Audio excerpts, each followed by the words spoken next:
Chocolate. Yo, we here, y'all. Welcome back. Welcome to the kingdom. It's Nest Kingdom. What's good, y'all? What a game. What our first preseason game. It was lit. We destroyed these bum-ass Lakers.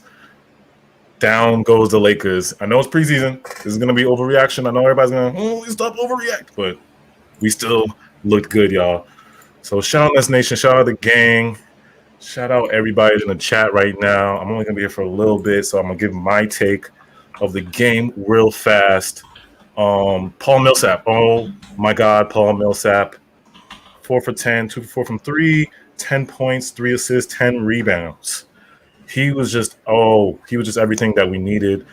And I knew once we got him, our rebounding would look good, look better, but he just made our rebounding just amazing.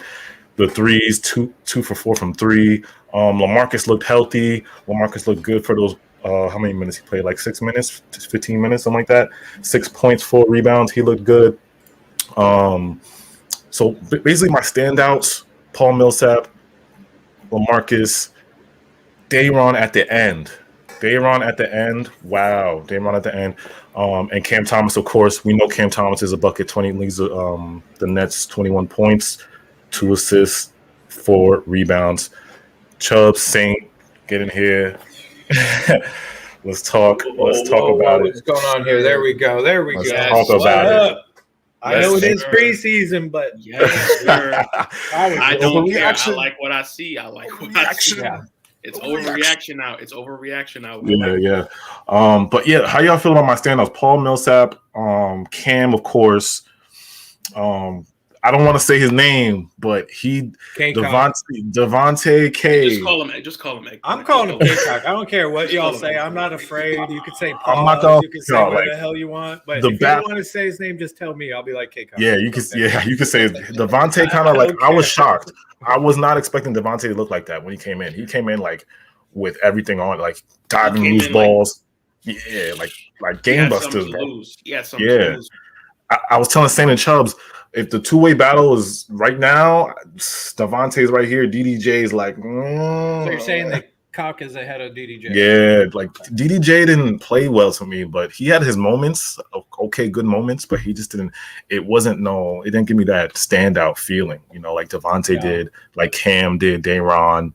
Well, it was their efficiency, bro. Like the one thing I will say, like, and I'll just go like my standouts, like for me. Bruce Brown, like I forgot to talk about most improved in my opinion at the moment. Yeah, him being able to hit consistent threes, hit open shots, just opens his game up more. He still has the floater, still has the good defense, and if he can start hitting open shots, dude, he is definitely a great X factor. 12 points, 12 points, bro. 12 points, 5 for 9, 2 for 2 from 3, which is insane from Bruce Brown. And if you guys didn't notice, they tried to put DeAndre Jordan on Bruce because they're like, oh, Bruce is not going to shoot it. And Bruce was like, nah, I've been working in the off season. Bink, bink, 2 and 2 in a row. Like that was, and it's crazy. He only shot one floater. Yeah, exactly. Yeah. He only shot one floater. The great thing though is he doesn't need to be all over the place now for defense because that was the other thing from the first takeaway, just from the beginning of the game. With just Bembry, Carter, and Brown, I already noticed how much better our defense was, especially on the switching. Like, I wasn't concerned. People were not – granted, it is preseason. I'm not going to overblow it. There's going to be better players we're going to face. Yeah. But just from the initial – start of watching how this team was switching and how much better the defense was, like compared to last year, like there's no way our defense does not go through the roof. Like like where we're at on the ranking, it's got to be better. It just looks more fluid. People are together, and maybe just because of the personnel change, that's why like we got guys that really want to defend out here. Like this game was like straight deep. Like Kessler was playing defense crazy. DDJ, Sekou when he got in. Day'Ron was battling with Dwight. Like the young boys were defending, like they were playing defense first before. Except Cam, but everybody was playing defense first. To get their game going. You know, that's how they kind of like started out. I agree. I mean, go ahead, bro. No, like real quick, and I'll say, and I'll throw it to Chubbs. Like, I mean, because my real view of this game was obviously I wanted to see Cam. I had a feeling Cam was going to be Cam. You know what I mean? What I am impressed about Cam, like I'm not surprised about the scoring. I'm really not, because I know he can score.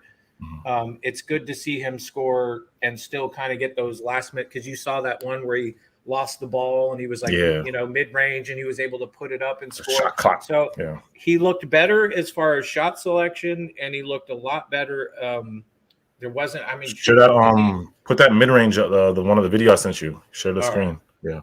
He like I said, his mid-range game is really good. Like Cam's mid-range is really good. That's what I think this is the one that first half. Yeah, I like his attitude. He attempted 10 shots in 14 minutes. That was the most of anybody on the team. That was the shot. 10 shots in 14 minutes. There's a little Euro step that he has. Yo, he's a bucket. He don't care. He's got it all. And that's his shot. That step back. Bang. Like we mentioned before. He was a Summer League MVP. That mid-range, bro. That step back mid-range. As a freshman at LSU, he led all freshmen in the entire country, that is. And what I liked is that he didn't scoring average 23 a game. It didn't take him like 2 quarters to get warmed up. Like he was that. I mean, I was excited about the hardest that. part of the summer league, like we were all thinking, oh, is Cam going to transition to the league? But the thing about him going to the league is he just got to do what he just did today. Like make yourself known efficiently before, like hit those shots you know you can hit, instead of taking crazy shots, you know, in the first quarter. Hit the shots you know you can, like if your step back mid-range is your shot that your go-to shot, Cam, go for that first instead of hitting like some crazy crossover step back 3 and then you're chucking it. Like hit the shot you know first, get your rhythm going early before you go crazy. And that's what he kind of did today. Like he got his rhythm going. You could tell they've been working. You could tell he's been working ever since summer season. You can tell that like that. There's been a little bit more. How do I say it? He looked a lot more poised. He did. Comfortable. He did. Which was a huge thing. The last thing I'll say, and shut up, throw it to Chubbs. The thing that I liked the fourth quarter, Dayron, Siku, and Kaycock within the amount of time that they were in. They were all roughly in about 13 minutes, right? 13 to 12 minutes. Were a lot more efficient. I mean, I love Kessler. Don't get me wrong, hustle, but a lot more efficient than Kessler, Bembry, and DDJ. I think at some point in this stream we're going to have to talk about restructuring of possibly who stay, who goes. I know a lot of people have different opinions, but it's tough because there's more preseason games. But this one was monumental. Like this was monumental. Because I loved what I saw from Dayron and Siku. Like really excited, but go ahead, Chubbs. How'd you feel about the game? Where do I start? There's a lot. I did not expect that. Yeah. I expect it to be a little close. Everybody shows their flashes, but with the rooks, you still see some flaws. I did not see that much flaws in most of the rooks, besides Kessler with shooting and DDJ with kind of just being nervous out there. Yeah. But like, I'm literally speechless at the performance of some of these rookies. Yeah, like they played phenomenally. Like the defense, the unity on the court, the shooting, the second chance points, the hustle. It's all there. It's hard to say somebody played bad because everybody recently had a decent game. And I seen in the comments somebody just said DDJ had 13 and 7. Yeah, like I said, he didn't play trash, but he just wasn't. What did Chubb said it earlier? What did you say to Chubbs? Like, because I agree with you, but Chubb said it kind of best earlier. What did I say? You said about like DDJ. Okay, so DDJ had that. Yeah, he had that breakdown. But I'm just saying, like where is he? David, 30 minutes, 7 rebounds, 3 assists, 3 steals, 13 points. Yes, not hating on that at all. Yeah. I'm just saying. I think you said something about it's not as impactful. That wasn't as impactful as Millsap or Edwards. Exactly. He didn't impact the game like this. Yeah, exactly. The stats look good, but he didn't impact the game as much as the other guys did. That's the only thing. Like DDJ was kind of like ghost in the first half, and then the second half, I think they gave him control. They made him. He was playing the one a little bit, and that's when he started. I mean, second half he started going crazy again. Yeah. He's a great hustle player for sure. I just don't know, like, after watching that, like, and you see who's still out and then who comes in, like, is he better off going to the G League? I feel like he's better off going to the G League. I don't want to let him go by any means, but I feel like he would be a better guy that probably would have stayed an extra year in college. And I think he'd be better in the G League personally. I don't want to let anyone go. Like they all show flashes. Like, everybody look good, bro. Everybody has to look good. This is tough, man. It's tough to pick. Decision. Let me read some comments. Shout out Net Station. Yo, hit the like button, please. Let's get 100 likes. Let's get 200 likes. Try 200 likes tonight. This is a big post game. This is our first preseason. I'm gonna read some comments. Shout out MJ Zaire. I feel like there are a lot of positives and negatives we can take out of this game for us. Yes. Shout out Bobby. He said Thomas can step up big in case of injuries. Yes, he could. Shout out Mike Gwitty. Crimson Striker said to the G League. David A24. Cam. Yes. Cam was amazing. Froze Profit bench is way better than last year. Yes, I definitely agree. Amazing game. Yes, it's only preseason, but it was still great. It's just a great feeling to be a Nets fan and watching that just destroy the Lakers with our rookies and our bench players. It was just a great feeling. And the pure thought of adding the big three to that, just like I say, adding the big three. Oh, Saint said it best. Even like last year when we were streaming, he said, "Just imagine we surround the big three with straight defense and hustle." Yeah. We literally have that now, and this is exactly what last year and that's the other thing too. It's like this is just another cherry on the top of the cake or ice cream, whatever, for Sean Marks, where you see where some people may have questioned certain moves or who's that guy. Because there were times when we picked up Bembry, we picked up James, we picked up other characters. The guys we drafted, a lot of people were like, or who's that? Or, there's a lot of fans that, haven't seen these guys. Like me personally, I never really saw Bembry play. Didn't really know what to expect from him. There was just but to see it out there, and then you see how well they play as a unit, as a players, a team. They played together. I know. This was the other thing. I will no longer have that feeling that if the big three sit down, we're gonna blow massive leads. Exactly. Oh, that's gonna be that good. My big takeaway for tonight was I don't have to. I'm not saying we're gonna be lights out, but we have plenty of players that come off the bench that can hold a lead until these guys rest up and get back in the game. That could play defense, you know what I'm saying? Defense, rebound. We are top to bottom. We are a lot more. And I'm not even mad about Cam Thomas not playing defense because his role is to score. I want you to score, Cam, because if you're coming in, that means Harden's resting or we're load management, something's happened. And if Cam comes in, I want you to score, bro. You're going to be the shot creator. You're going to be the playmaker. You got to go out there and score. I want to talk about these guys, the forgotten guys that we forgot to talk about. Javon Carter and DeAndre Bembry. I'm going to read Javon Carter's stats. He had 8 points, 4 fouls, +5, 2 assists, 1 rebound, 2 for 4 from 3, and 3 for 9 from the field. Bembry was 8 points, +8, 5 rebounds, and 4 for 8, 2 assists. 2 for 4 from. Only have 1 personal foul. I'm sorry, he got 0 for 1 from 3. I'm sorry, 2 for 3 from the field. So between Javon Carter and Bembry, well, first of all, I didn't like Steve Nash putting Bembry and Bruce Brown. I never want to see that combination. I never want to see Bruce. This whole game, it was who's gonna. It was Bruce Brown ran point guard one time, then I'll see DDJ at point guard, then I'll see Javon Carter at point guard. I didn't want to see Bembry and Bruce Brown. That combination doesn't feel right to me. It's just, I don't know, it's just not right to me. Same player, it doesn't work. And Bembry was missing shots. Javon Carter. Granted, Bruce got better, but no. Let's wait. Is that Javon Carter? His defense is really good, and he could shoot. He could really shoot, but it's just he tends to just turn the ball over a little bit. Yeah. I know this is preseason, so we're super analyzing, but he's got to just work on being a floor general better. You know what I'm saying? And Bembry kind of just disappeared to me. He played defense. He played good defense in the beginning, but he kind of disappeared in a little bit at the end. But how you guys feel about Javon Carter and Bembry? How you feel too? They were solid. One thing I will say with Bembry and a lot of other players like Kessler and Millsap, whenever a ball was bounced off the rim or didn't go in, they were immediately there to crash on the boards, and we got a lot of second chance points. Oh my God, our rebounding, we saw bro. Nothing like that last year. What? I love that. We really destroyed them in rebounding, bro. I'm listening to the game. It's like, oh, the Nets are killing on the offense, on the boards, especially on the offense. Like 44 or 33 rebounds in the game total. I'm like, what? 40. Our defensive rebounds, we beat them 40-28. Offensive rebounds, we were up 14-13, and in total 54-41. That sounds crazy for the Nets. Like last year, the Nets rebounding like that. That sounds.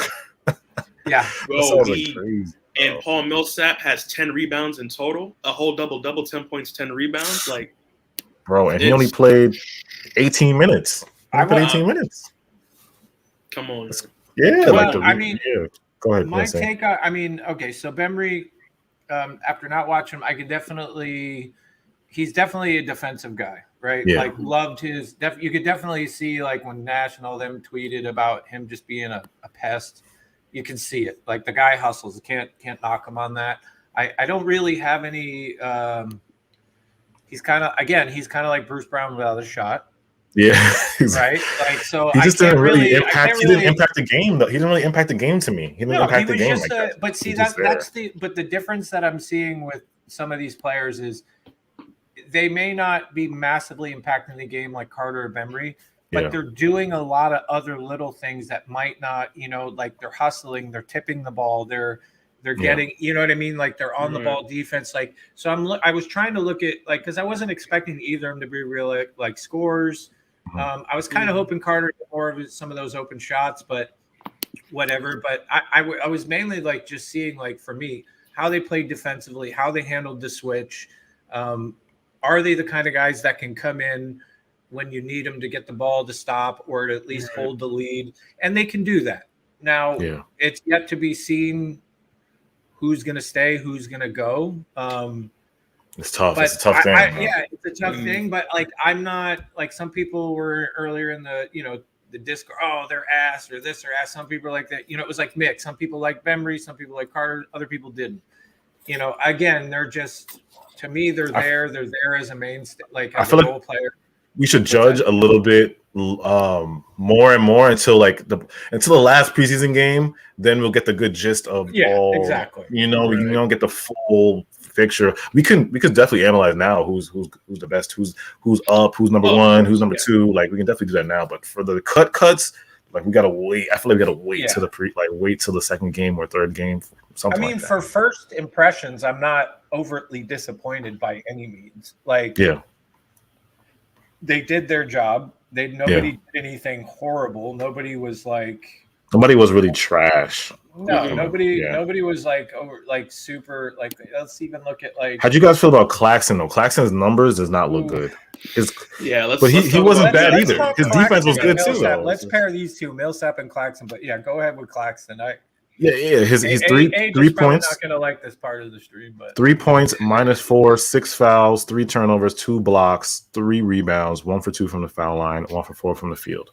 Like those are not good. Didn't look good. He had 4 fouls in 2 minutes and 58 seconds. Yeah, now, granted, I will give him the refs were a little. Yeah, the refs were wilding, bro. The refs were a little shoddy. The refs were wilding. Like every little call, I'm like, bro, this is not the finals. Like let him go a little bit. Like he's playing every little touch. It was like foul every time Claxton got the ball. Foul.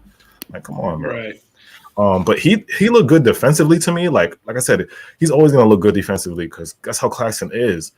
But what was missing this game was just, I guess the refs kind of messed up his rhythm.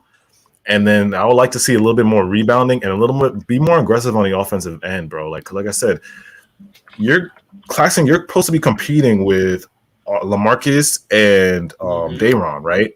So it's like you gotta score too, bro. Day'Ron got in. What did Day'Ron have? 12 points, 13 points plus 18. 4 rebounds. Exactly. Day'Ron played 1 quarter and he had more. He had more points than you. So Claxton. That's why I said at the beginning, the efficiency of some of these players in the fourth quarter was a lot better than guys that got double the time. Now, again, first preseason game, not going to overthink it over. Yeah. To come in, and granted, they're playing the lower guys on the Lakers team. I get that too, but still, just the efficiency and I loved what I saw from Day'Ron and Sekou. But I mean, Clax, I will give him. I don't want Clax to be Claxton. I just don't want him to be the guy that's only good when Harden's in. I just exactly. I need him to be like more, and I'm not gonna. Again, I'm also not gonna. I'm gonna reserve judgment until the preseason's over about where I really see Clax. Like that's when I'll give my own personal breakdown of like whether I feel like he should be off the bench, a starter, what he needs to work on. I don't want to bag on him too much this game just because of the early foul trouble with the refs. But then when he came in, somebody just said this. I'm not going to lie. Definitely for this game for sure. Dayron already looks better than Claxton. Today he did. Today he did. I want to. Nah, because I'm a Clax fan, man. I am a Clax too, but I don't like. That's like I said. I'm not going to go in on Clax, and I'm not going to make all kind of judgments because it does happen where you're a player. You come into the game, and crap just don't roll your way. The refs keep hitting you with ticky-tack fouls. It just throws your whole game off. The foul then definitely you're threw in your head. Yeah, like and you see that happen to every player in the NBA where you just come in and you can't get it going, and then you get in your head and it doesn't work. And I think that's the kind of game Claxton had today. So I'm not gonna. But like I said, go on. I was gonna say Claxton. All you got to do, like I said, the defense is gonna go rebound's gonna come and go, but it's like. When you have your offense, you got to be able to when you get the ball in the post, Claxton, you got to be aggressive. You know, you got to either turn and face, drive because he's fast. He can get by people. Turn, face, drive, get to the rim, boom, like work on that move. You're right because he does have the speed. He has the speed. He can get by people, but he can get by most centers because he's faster than them. But he just got to just be aggressive. Don't be like so quick to pick and roll all the time. You know. Yeah, and if I recall, he had a blow by on Dwight and he lost the ball. Yeah, so I don't know if he's improved with just knowing what to do when the ball's in your hands, but I can't find one thing to be impressed with Claxton in this game. Yeah, man. Let's keep going down the line because I do think we need to give more time to Cam, but I just want to say about Paul Millsap. Like I wrote down takeaways for every guy. Like so, my takeaway on Millsap was I love that he was hitting his open threes. I love that if we didn't give the breakdown on Paul Millsap, he was 18 minutes, 4 for 10, 2 for 4 from 3, 10 rebounds, 3 assists. He did have 2 turnovers, 1 steal, 2 blocks, 10 points. I am okay with what I saw from him. The only negative I could say for him was super slow in the paint, should not be trying to do turnaround jumpers and under and like trying to go. You can tell that's where the game has taken its toll on him in his age is this when he can bang around in there and try and get for, a rebound, but I don't think he should be trying any crazy like post up. Bro, all you got to do is like get rebounds and hit your open threes, and he did that perfectly. Exactly. He did that perfectly today. No get issue. Rebounds, shoot your open threes. That's all Paul Millsap got to do. Don't do anything crazy, crossover, turnover. Don't do anything. Just you're gonna be open because like when the big three is in, come on, Paul Millsap's gonna be open in that corner. So just hit your threes, and then the rebounding was amazing. Like he was getting offensive rebounds, defensive rebounds. Like just do that. He doesn't have to do too much. And again, this is the first game. I'm sure he'll get his game legs back under him, whatnot. Like, I mean, if that's what we see from Millsap the rest of the year, like that timeline of what he gave right there, 18 to 20 minutes, and he gives you a couple threes, and he gives you like 10 rebounds, like basically what we asked DJ to do last year. Yeah. Give me 10 and 10, and we're okay. If Millsap can do that and hit some open threes, I'm okay with it. Especially off the bench. If you can do it off the bench. Yeah, exactly. Off the bench. You can do it off the bench, I'm gonna go down the line. So next up we got Devontae K-Cock. I think we should officially call him. Actually, wait. Let's not do him first. Let's do Kessler first. Because Kessler was first in the rotation. Kessler was first in the rotation, so we'll do Kessler. I can read down so you don't have to look at your phone. Yeah. Go ahead. 26 minutes, 3 for 8, 1 for 4 from 3, 2 for 2 from free throws. He had 5 rebounds, 4 offensive, which I got to give him there real quick because that's second chance points that we suffered. Pretty much. We had 14 offensive rebounds total, so that is a big thing compared to what we had last year. Yeah. But 2 assists, 2 turnovers, 1 block, 1 personal foul, 9 points. Granted, he had almost 30 minutes, but I can see why they like him. It's his hustle, man. Like how many did he tip back out? Yeah, he was crazy on the boards. Like I said, he wasn't doing well offensively, but on the boards and defensively, he just looked like what Steve Nash called him, an NBA defender. Like he was legit defending guys, rebounding, getting in the passing lane. He impacted the game to me, even though he didn't do good on his stats don't look good, but he impacted the game to me like that way. Like I remember seeing Kessler on the boards every possession, basically. And then I think he had 1-3. I think he hit a 1-3 at the end. His shots still look like ass, but his defense though is really that shot is terrible. That shot form is terrible. Yo, they even talked about it on the Michael Grady. He was like, no, I think Frank Asola. He was like, yo, his feet are all over the place when he shoots. Like, really look at how he shoots. He's like, okay, he literally sticks his ass out when he shoots. I don't think he really look. When we drafted him and we were showing highlights, that was the very take that I said the very same thing. He was like, his feet are all over the place when he shoots. I was like, yeah. But I mean, if it goes in, I can't. I like the hustle, though. I like the hustle. He's a dog on defense, so it's like. Yeah. Do you think Kessler will start on the team, or you think he'll start in a G League? You think he'll start? To answer that, it'll be interesting to see the next preseason game if Siku, Kaycock, and Dayron get play before DDJ, Kessler, and let's throw. Yeah. I would like to see those guys start before a couple like Kessler and DDJ. Yeah. To see what they can do a full amount of time that those two guys got. Like I really would like to see what Siku and those guys can do with almost 30 minutes. It'd be interesting. Because I don't know. I mean, I see that he could go there, but I also feel like if he stays on the roster, I don't think Kessler is going to be really breaking it until garbage time. Damn, that's tough. My opinion. Yeah. I'm just saying this is my opinion. Like, especially if you're telling me you got James Johnson, and if you keep DeAndre Bembry, who, if you look at his numbers, both had 5 rebounds, an equivalent of defense and offense, pretty spread out the same. They both had the same amount of assists. Yeah. That's what I'm saying. If we keep Bembry, Bembry had less. Bembry didn't have any turnovers. Kessler had 2. Yeah, he did. Bembry didn't have blocks, but Kessler did because he's a bigger guy. But really, arguably, look at the two of them, and their game was not that much different. They virtually gave you the same exact thing: 8 and 9 as points, same amount of rebounds practically.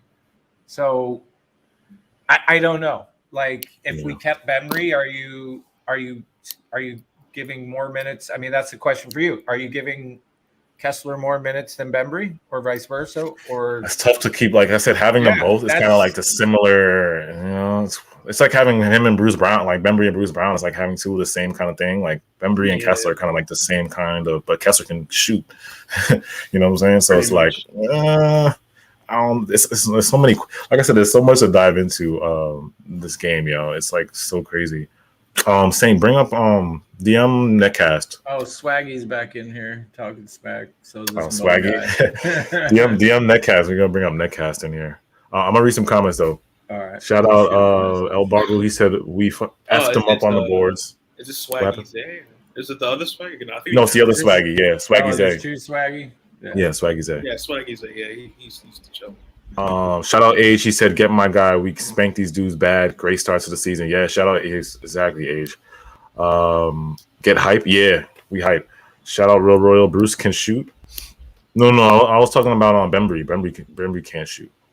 Bruce. Well, we got to hold off on Bruce can shoot. I mean, yes, he made 2 threes today, and yes, well, we're gonna see. Like it's preseason. I know Bruce had his shooting days in the season, but we let's see for real. We gotta wait a little bit. Don't think we're gonna be running shooting plays for Bruce. Exactly. It was just nice to see him kind of. It was nice to see that though. Open threes. Yeah. No, that was like I said. We'll be Gucci. They're putting DJ on him because they thought Bruce was not effective. Like they were putting DJ to guard him. And I'm like, what? And then Bruce Brown just hit those threes. I'm like, yes. Shout out Isaac. Hold on, these comments going fast. Sean Mark stole the steal of the draft this year. Shout out to Duke. He said Cam to the line is key. Somebody said they lost with Anthony Davis. Yeah. And even though Anthony Davis played one quarter, he didn't look that good to me. Actually, Claxton played really good defense on him. Not gonna lie. Matt Brooks just tweeted something pretty interesting. It says David Duke Jr. says the Nets are a unique group because of how much the Nets tutor the young players. Says James Johnson was staying on him, all about staying aggressive throughout the game. Also says that James Harden, Kyrie, and Kevin Durant have been great influences for him. Yeah, I was happy to see them all there too, like the whole 3 victory there. Were they directing that at a certain player or just who? I think that was David. Just Duke. in general. It was DDJ quoting. It wasn't a quote. Yeah, it wasn't a quote. It just. Oh, it wasn't a. Okay. Yeah, it just said, "Oh, David Duke said this." Oh, okay. Yeah. Shout out Juan Pedro. LaMarcus can operate inside and outside the paint against DJ. Yeah, and we didn't talk much about LaMarcus. Yo, he like his defense. I remember like when he first got on the team last year, like his defense at rebounding was like underrated. Like he can rebound, like he can really rebound, and he's just a good like he's tall enough to like get in front of Dwight and get in front of those bigs. So like it kind of just not like completely block their shots, but like make it hard for them to score. And like I said, LaMarcus. He looks more in shape as well. So yeah, and then he could shoot. He could shoot threes. Yep. Like, come on, and the mid range was going too. Like, like I said, you can't leave LaMarcus open, bro, because he's gonna hit that shot, bro. You can't leave him open. Yeah, he's gonna hit that. LaMarcus looked good. I was happy to see that. Yeah, he basically gave you what LMA does. Was hitting some shots. Was he looked like himself? He looked like himself. Exactly. Yeah. Again, same thing. If you give him 14, 15 minutes a game, I'm okay with it. Yeah. Shout out Just Nisha. She said she couldn't believe they played AD. Yeah, I mean, I think because he was injured last year, maybe they just wanted to get him like some quick minutes. But yeah, who knows? Hopefully, I mean, AD's like he looked all right. He didn't look crazy. But like I said, Claxton. I do see a lot of Laker fans saying AD didn't look good. Yeah, he didn't look. Yeah, like I said, he did. Like I said, Claxton. Who else played defense on him? I think LaMarcus played defense on him one time. I remember it was LaMarcus and Claxton, I think. Did Millsap go at him? Yeah, all three. Millsap, all of them. Yeah. I think Rage or Chubbs, I don't know which one of you guys were saying that Twitter world is already done with DJ. I think Rage said that. I'm so mad he played defense today, bro. Yeah, right? Like Frank Vogel knew what he was doing by starting DJ. He wanted to start DJ. He's like, yo, you're going to play against your old team. Yo, you're going to get this revenge game. I saw him. DJ got a block on Cam, and he got a block on somebody else. And he was rebounding. I'm like, what's good? Oh, now you want to do this, right? Now you want to. But it's crazy because he got a pass in the post. It's like, yeah, he's not doing nothing there, and then he proceeded to do nothing there. But those first few minutes, LaMarcus kind of had him on lock. Like he was just stripping him every time he got the ball. He's like strip. LaMarcus had DJ on lock. Like I have to throw this in there. If you are a Yankee fan, I think we just clinched a playoff spot. Hey, let's go Yankees, baby. We beat Tampa 1-0. So I saw they were showing it on Yes, so I was watching like the game on my phone with the Yes Super app. Super chat. Shout out to a pen named Slipback. But we do gotta talk about Cam. We need to have a nice little healthy discussion about Cam Thomas. The Nets getting Cam is just unfair. Oh man. Yeah, Cam is a bucket, bro. He's a bucket. He fell to 26, 25 or 26. How? Yeah, that's crazy. He's top 15 minimum, I'd say. The thing about Cam, do you guys think that Cam is gonna take that many shots? He took 10 shots in 14 minutes? Do you think he's that's a lot of shots, bro? You think he's gonna take a lot of shots for Cam? Yeah, you think he's gonna take that many shots and like when he gets in the game in the season? Oh, probably not. But I mean, I don't think he's going to get what did he get? 22 minutes. I doubt we will see that. Yeah. I do think he is making a very, very strong case that by the end of the year and into the playoffs, we will see him more.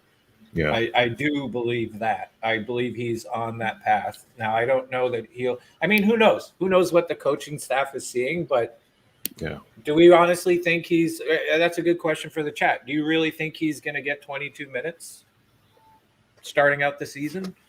It's tough, man. Oh, hey, by the way, same guy. Yankees win, Giants win, Nets win. Wow. And the Jets won. The Jets won. And the Jets win? Whoa, New York, yo. versus the Titans too. Like, hold on, New York in the building. New York is in the building today, yo. Shout out to New York today, bro. On my room and Mandem from New York, like we did it today. We did. Yankees, Giants, Nets, Edges. What? Yeah. Shout out to the New York gang. Somebody said New York. Yeah, shout out New York City sports, man. Yeah, we did it today. Somebody said DJ got 4 rebounds and 2 blocks. Stop. That's what was he doing that? Well, he wasn't. Like I said, he was just playing. I think he was just playing motivated because he was playing against us. But during the season, he's not going to get those minutes. He's not going to get minutes. Yeah, on top of that, he actually has to play basketball to get minutes. Yeah. He actually has to play to get minutes. He's not going to get no minutes. He's going to be at the end of the bench cheering Bron, AD, and them. He's not going to get no minutes. He's not going to get no minutes. Swaggy said I'm a Titans fan. Damn, bro. Like we had Derrick Henry on lock. Like I'm surprised. Like he barely got past line of scrimmage. I'm like, yo, what the is he? What's crazy with Derrick Henry sick today? Like, yo, it's different when it's different when Derrick Henry didn't get you lock up Derrick Henry because he gets every yard, yo. Yeah, he gets every yard. Insane. Yeah. Oh, Netcast said he can hop in for like 10 minutes. You heard Saint? What's that? I'm sorry, brother. Netcast, he DM'd me. He said he can hop in for like 10 minutes. Yeah, I sent him a chat in whatchamacallit, the link. You sent the link? Twitter. All right.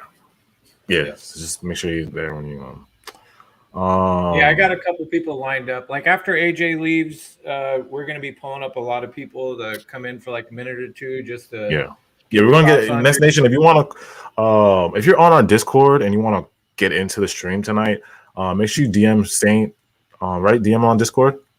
Or you want them to at you? No, well, this is what I was going to say. Same thing. There's a couple people in Discord. If you DM me, cool. There's a couple people that I know are listening that might not be in our Discord. If you guys put up the link, but also they can DM me on DM on Twitter. At SaintNet, at SaintNet1. If you're on Twitter and you're not in our Discord and you want to come and cook up, just let me know. We're going to pull everybody up for like a minute or two and give your thoughts on the game and then. Yeah, Isaac, drop the Discord real quick. Okay, there it is, Isaac. I see it. Yeah, so like I said, we're gonna get Nest Nation. We want to hear what y'all think about the game. This is our call stream. We're gonna let everybody. Yeah, we're gonna let people talk. You know what I'm saying? I'm probably gonna bring up Caleb. Caleb will come in. Jay from Brooklyn's probably gonna come by again. Yeah. And then just keep pulling people up. So. Somebody said, "What do you guys think about Cam getting Joe's minutes?" Ooh, I don't think that's gonna happen, but. Oof, that's tough. Well, is Joe going to start? Is that what you were saying, though, T. Ahmed? Do you think Joe will start? Ooh. That's a big question. Honestly, should Paul Millsap start instead of Blake? That's tough. That's another thing to talk about, too. But I almost feel like, because we kind of mentioned it earlier when we were watching the game. We were kind of chatting in the Discord. But Blake is going to be a lot more athletic and active than Millsap is. Like Blake's not going to be that slow. That was the big thing that took away from Millsap was like they were saying it's like dude's got cement on his feet in the paint. Yeah. And Blake is going to be a lot more active and a lot more. I personally would rather have Millsap coming off the bench. And if it's a choice between Blake and Millsap, I'm starting Blake for sure. No, actually you're right. Millsap probably would be better off the bench. You're right. I like Millsap, but I don't. I just worry about Blake's somebody more active. I just worry about Blake's health. Like, you know how Blake's health be when the back-to-backs and his knee soreness and stuff. I just worry about that sometimes. Yeah, but then that's when you start Millsap. That's when you give one of these other guys a shot. You know what I mean? Like Siku could even make an argument. I'm not saying they're going to, but I mean, he can play power forward. He's athletic. I mean, you saw what he did with the little amount of time. So, I mean, you have options. I'm just saying, like, you have options on the back-to-back where you could start a Millsap, you could start a Siku. You don't have to get stuck trying to force Blake. Like, that's the good thing is we don't have to burn any player out this year, especially after watching that. Like, it feels like everybody's going to be rested this year, starters included. Yeah. Read a little bit more comments, and then I'm going to give this stream to Saint Chubbs. Sadia said, I think the Nets will win it all in 6 in the finals to the Warriors after a Ben Simmons trade. Yo, that Ben Simmons thing is probably going to go on for a while, man. He might pull a James Harden and be like, he'll play a game and then after just be like, I hate it here. This is the worst. Ben Simmons might do one of those trashing press conferences. You know what I'm saying? What team you think he's gonna go to though? Or like what's a good trade scenario? I don't know if anybody really wants him. That's the thing. Yeah, but like maybe the Warriors. You think the Warriors? There was a tweet saying the Cavs, Pacers, and I believe think the Warriors teams interested. But I think Warriors and Cavs I think would be the best. Cavs look like he's creeping in the car. Oh, look at him in the video. Whose house are you at right now? He's at his girl's house, man. I'm at my girlfriend's house right now, but I was like, fuck. See, I told you, I knew he was at his girl's house, bro. He's like, yo, babe, I gotta get on stream real quick. Just let me get on stream. Yeah, so I was in there with her cousins over, and like she had a few friends over. I'm like, yo, I gotta take a call. And they're like, stay in the room. I'm like, no, I do it. I do it. Yo, thank you for joining. Yo, shout out to Brooklyn Netcast. Make sure you guys follow Brooklyn Netcast on Twitter, my guys. Yo, just give you a quick take on the game. I know you watched a little bit of it. Quick take to your game, and then you can get back to your. All right. Yeah. All right. So Cam Thomas, we're gonna start off with that. He is one of the most gifted scorers as a rookie I've seen in a long time. I mean, right. Where do I even start? Well, we'll start with just simply his form. And like the basics, he's got them down packed. His movement, his footwork, it's he has veteran level footwork, which is absolutely insane. I mean, we saw him today breaking down players like Wayne Ellington, who's a seasoned vet. We've seen him play in Brooklyn. No, he ain't my favorite player because of what he did in Brooklyn. Was not he was bad. That way. The Wayne Ellington days, man. Those were not. I mean, they were better than some of the days. Well, but Cam crossed over Wayne bad, bro. He was doing him bad on the crossover, bro. Like on the step back, boom, like it was crazy though. Do you feel like Cam took too many shots, or you think he took the right amount of shots today? I don't think there's any certain amount of shots that's like a bad for a preseason game. My whole thing is he's feeling it out, and how the summer league was going, people were criticizing his shot selection, but give or take, these aren't counted really. So he's just kind of showing what he's got in his bag, which isn't he on par for other crazy scorers that score like him? That if you look at their stat line, it's not Donovan surprising. Yeah. Like if you look at other crazy scorers out there that are like, really, I wouldn't say superstars, but like right there, a lot of these guys are taking a ton of shots, having their field goal percentage. So it's not something too concerned and stuff. Shout out Age. Age said shooter's gonna shoot. Yeah, that's a fact. Shooter is gonna shoot. Cam is gonna shoot, bro. Real shooter. Bruce Brown, my guy, Bruce Brown. BB. He's got the most beautiful jumper I've ever seen. I don't care anyone says. Yo, I'm done, bro. He said he got the most beautiful jumper. It's so clean. I don't care what anyone says. Like, it's just so clean looking. I love it. I don't care what anyone says. People say his jump shot looks stiff or whatever. I don't care. I love it. It's just beautiful. Yo, now Bruce hits 2 threes, and now everybody wants him to shoot, bro. Like before you got up here, the comments was like, "Yo, Bruce can shoot. Bruce is a shooter." The comments was going crazy about Bruce, bro. Gotta see it on Friday. I gotta see that on Friday. You're gonna see it. It's gonna be 36. I'm guessing. My prediction. I made this a little bit earlier on. Is he'll shoot 36% from 3 just because of how open he'll be. That's not I'd say that's reasonable. Yeah. He doesn't say he learned to shoot like when because people are gonna play off him because they think, oh, Bruce Brown can't shoot. Now he's like confident enough, yo, I'm gonna take this shot and I'm gonna make it. Like he's like that. Yeah. Another thing I really wanted to comment on, DDJ, Sekou, Bembry. I can't pronounce that other guy's name.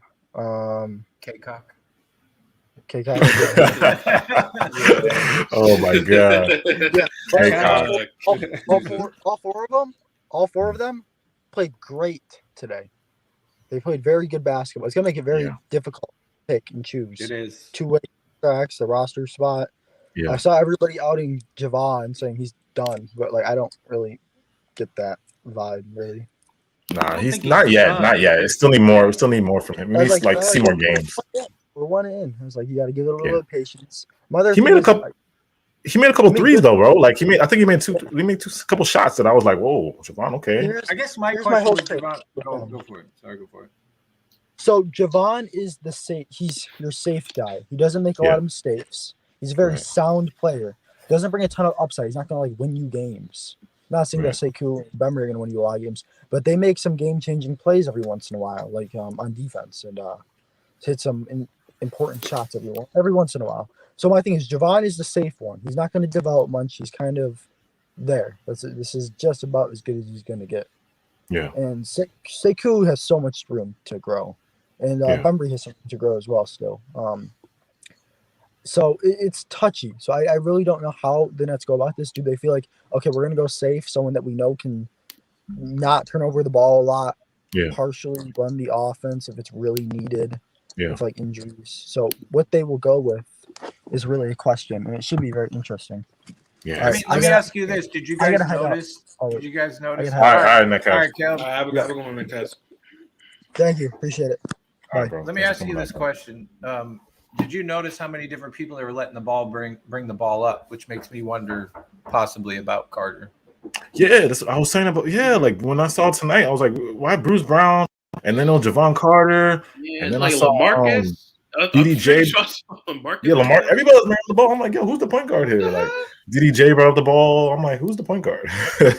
But hey, it's tough, man. It's just a tough situation.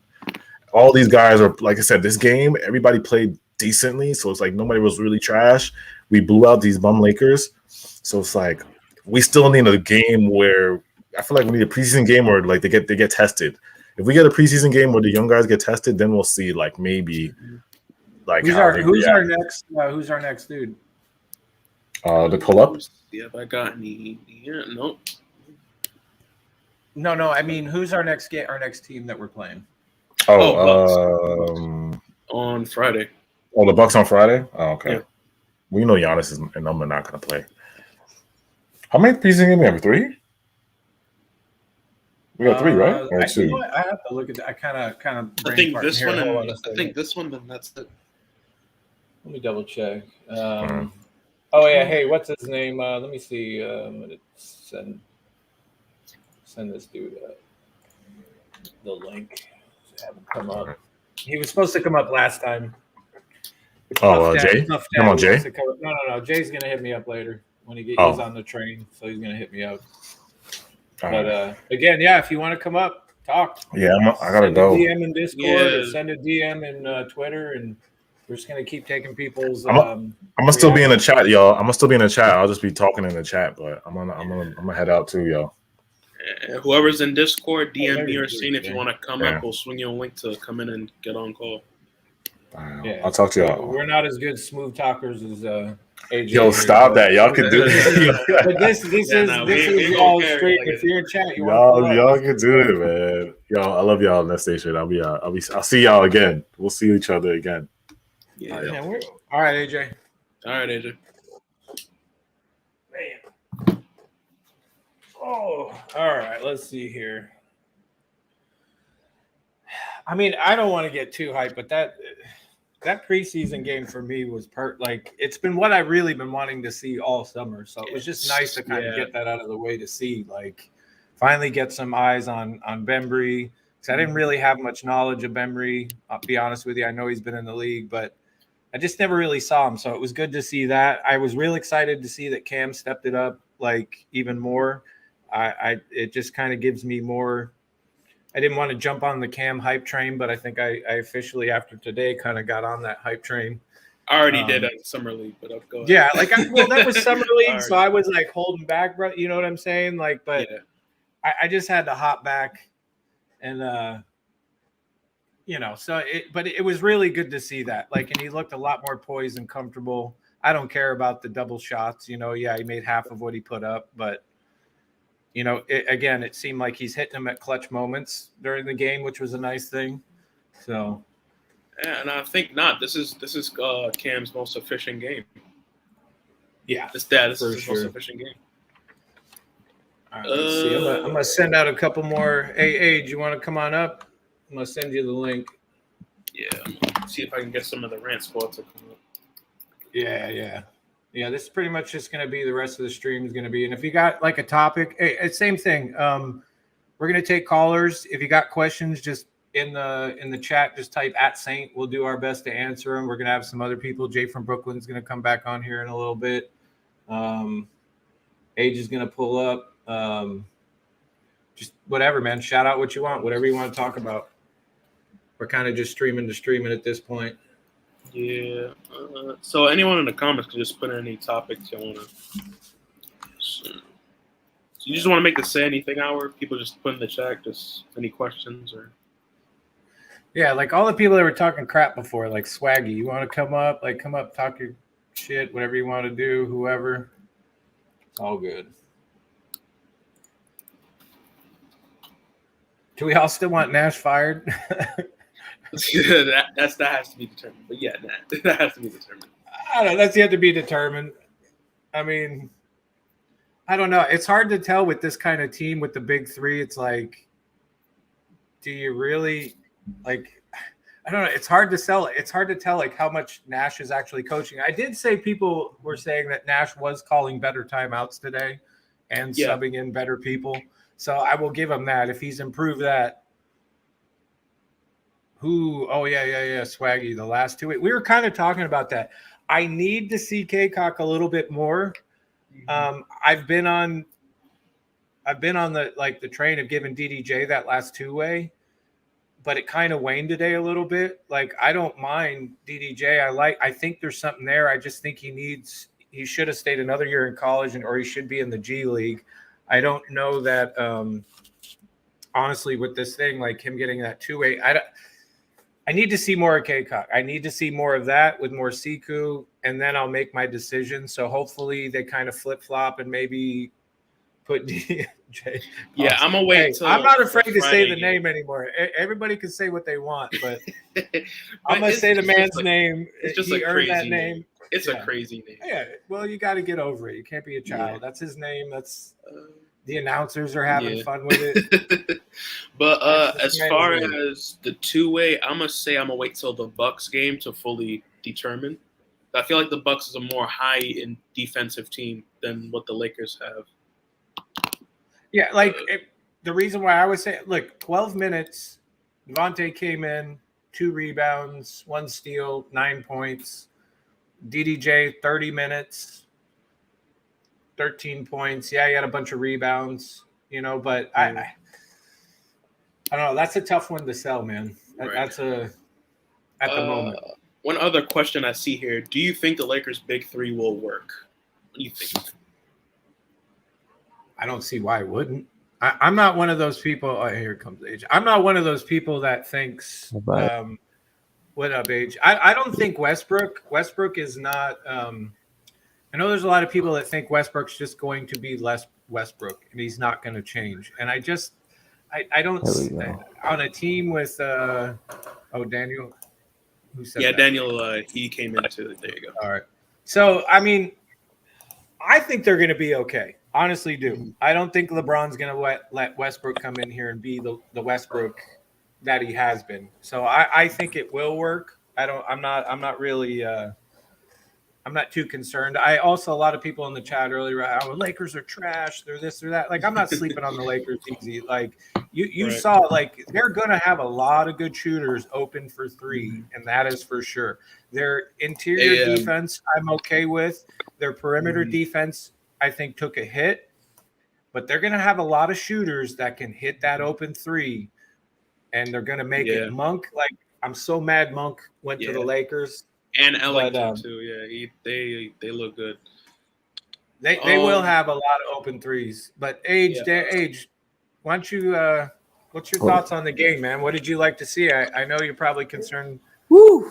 You know, I live. Should we go at Clax right away with you? Should we just just get the Claxton out of the way? I almost didn't want to pull up because I know y'all was gonna kill me on Clax, but it's all good, man. No, we're not gonna kill you. Everybody has a bad game. Like, hey, I take it. You know what I mean? I could. What is it? I could take it as good as I could dish it. So it's all good.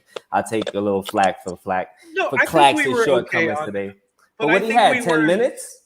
Well, yeah. So the breakdown of Clax, is bad. that he was bad. out within 3 minutes with 4 personal fouls. Then he came in and he actually fouled out of the game. I can't. He only had a 13 minutes complete, 3 rebounds, 3 points, 2 blocks, 3 turnovers. Was not a great game for Clax. I can't dispute any of that, man. You know, I like I said, I'm in camp Clax, of course, but I'm not gonna make no excuses for a bad game. He had a bad game. I was confused about the 3 fouls as I was watching the game happen. Like some of the fouls just didn't make sense to me, but they were very ticky-tack. I will give you something about the rules being adjusted or whatever, but I'll take the flag. But as far as the game was awesome. I was enjoying the hell out of that. I liked watching Bembry out there. I like Bruce Brown's confidence taking those shots. You know, not that we should expect that all the time, but he looked confident taking those shots, guys. Like he looked real confident. And he looked like he knew it was going in. Like that's what I want to see. Exactly. See. I like Day'Ron Sharp, like still staying in the game after he missed that dunk. Like he still looked good out there. He still was hustling, making shots. Javon Carter, it's kind of the same thing as Clax. Like, it's the first game preseason. He was probably trying to do a little too much, but we'll see how that plays out. I don't think he's playing for his spot. Like, I think different players are playing for their spot, and he's not one of them. No, but I do think he's trying to make the case that he should be a starter. He should be somewhere in the rotation. I don't think he's definitely not starting. I mean, if you remember Jay brought up an interesting point the last time he was on, where he's got to play for his spot. I mean, he does, and he does have something to prove, because he did decide to not do summer league, which again, like I said earlier, I'm not going to go all in on Clax and say. I was talking about Carter though, saying not Clax. I was talking about Javon Carter. Clax. No, you equate me to Clax. I get it. Well, yes, I do. I get it, and that's fair. That's fair, because I'm always championing Clax. But I was actually talking about Javon Carter and how I feel like he's a safe player to have on your bench down in case anything goes wrong, or you someone gets injured for a little while, or you want to do load management or something to that effect. Everybody looked good today, bro. I mean, I'm saying for the most part, they look great. We blew them out. Can we talk about Day'Ron? Because I feel like we're not talking about Day'Ron enough. It was the Cam show to some degrees. To I'm some not degree. Even gonna get to Cam yet. But Swaggy makes a good point. But he said someone Day'Ron side as fast as he looked good, man. And I love that he was bodying up. He had no problems getting in there, banging up with people, which somebody on Twitter did post the numbers side by side of Day'Ron and Clax and said, we got some competition here. And I'm not denying that. I've been the first to say that Clax got to earn his spot. So exactly. Again, a little too lenient out there. He needs to be aggressive. He needs to be aggressive. He did. I'm also on the sharp. Oh, hey, what's up? Go ahead, Daniel. Daniel here. What's up, dude? All right, what's your take on the game, man? Good, fam. Nah, the game was actually good, bro. Like, I'm not going to overreact after one game, like one preseason game, because I was looking in the chat during the game and people were just going off. I'm like, bro, just calm down, bro. It's just one preseason game. Like for the guys who are trying to end their place on the team, I'm just going to judge it after all the preseason games. Like one game, I mean, well. All right, we got Robot Daniel. Mr. Roboto. We got Robot Daniel. We got Robot Daniel tonight. Yo, can you hear me? Yeah, we can hear you now, brother. So I said I think we've got like 3 preseason games. So after that, that's when I can easily judge the players. But to me, the game was just good, bro. Like, obviously, some players still need improvements. So I mean, but overall, the game was. But Daniel, all right, let me ask you this, Daniel, because this is what we're going to kind of do with the callers. Who were the standout players for you? Just a couple standout players. Who is the guy either one guy that really impressed you, or what were the standouts where you were like, what were you looking for? Like tonight, I was looking for Day'Ron and Siku and K-Cock. Like I wanted to see how they performed. Like that was one of my interests. Like, so what about you? Like, who are you looking for and what impressed you?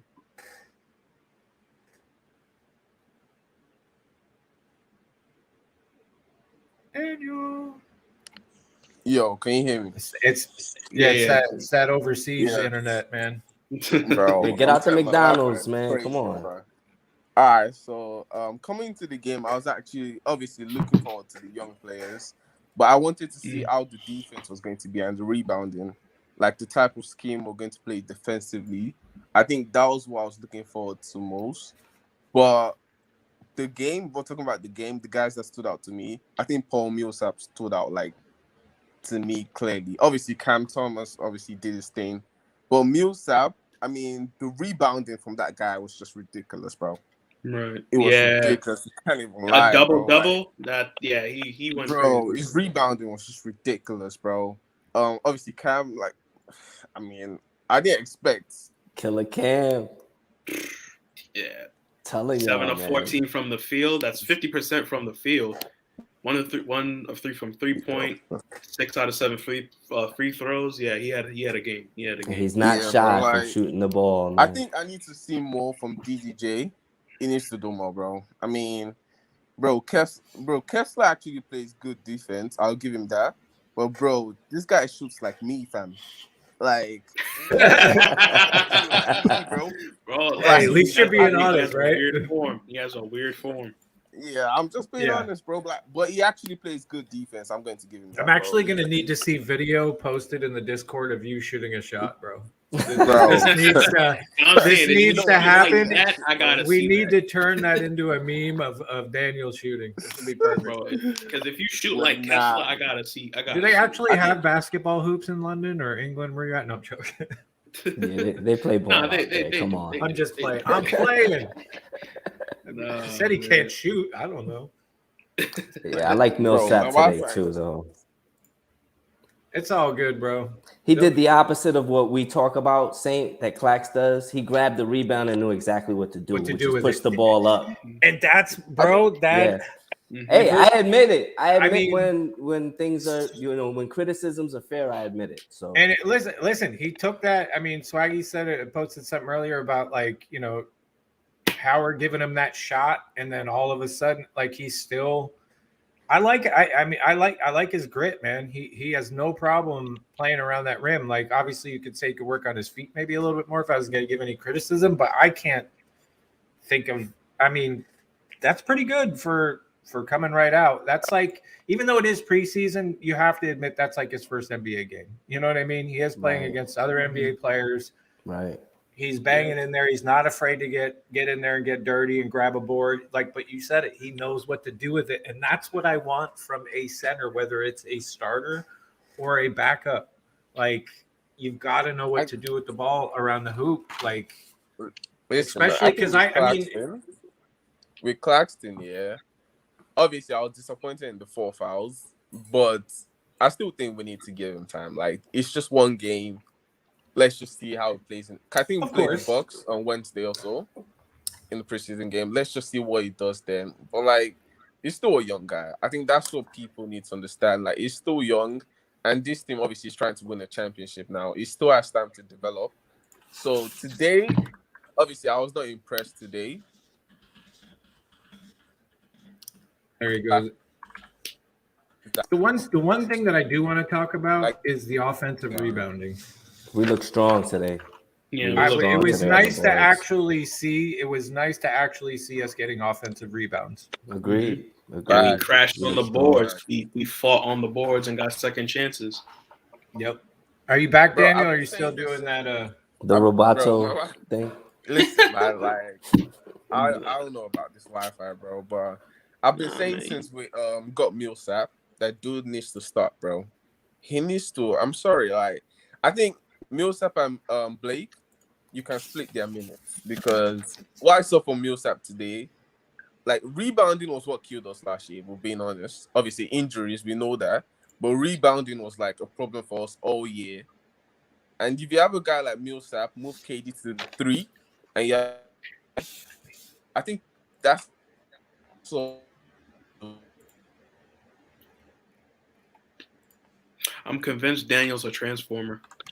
Straight Listen, robot. man, Straight robot. This shit just goes off like I don't know, bro. More than meets the eye, right? Well, like, don't you guys think Millsap should start though?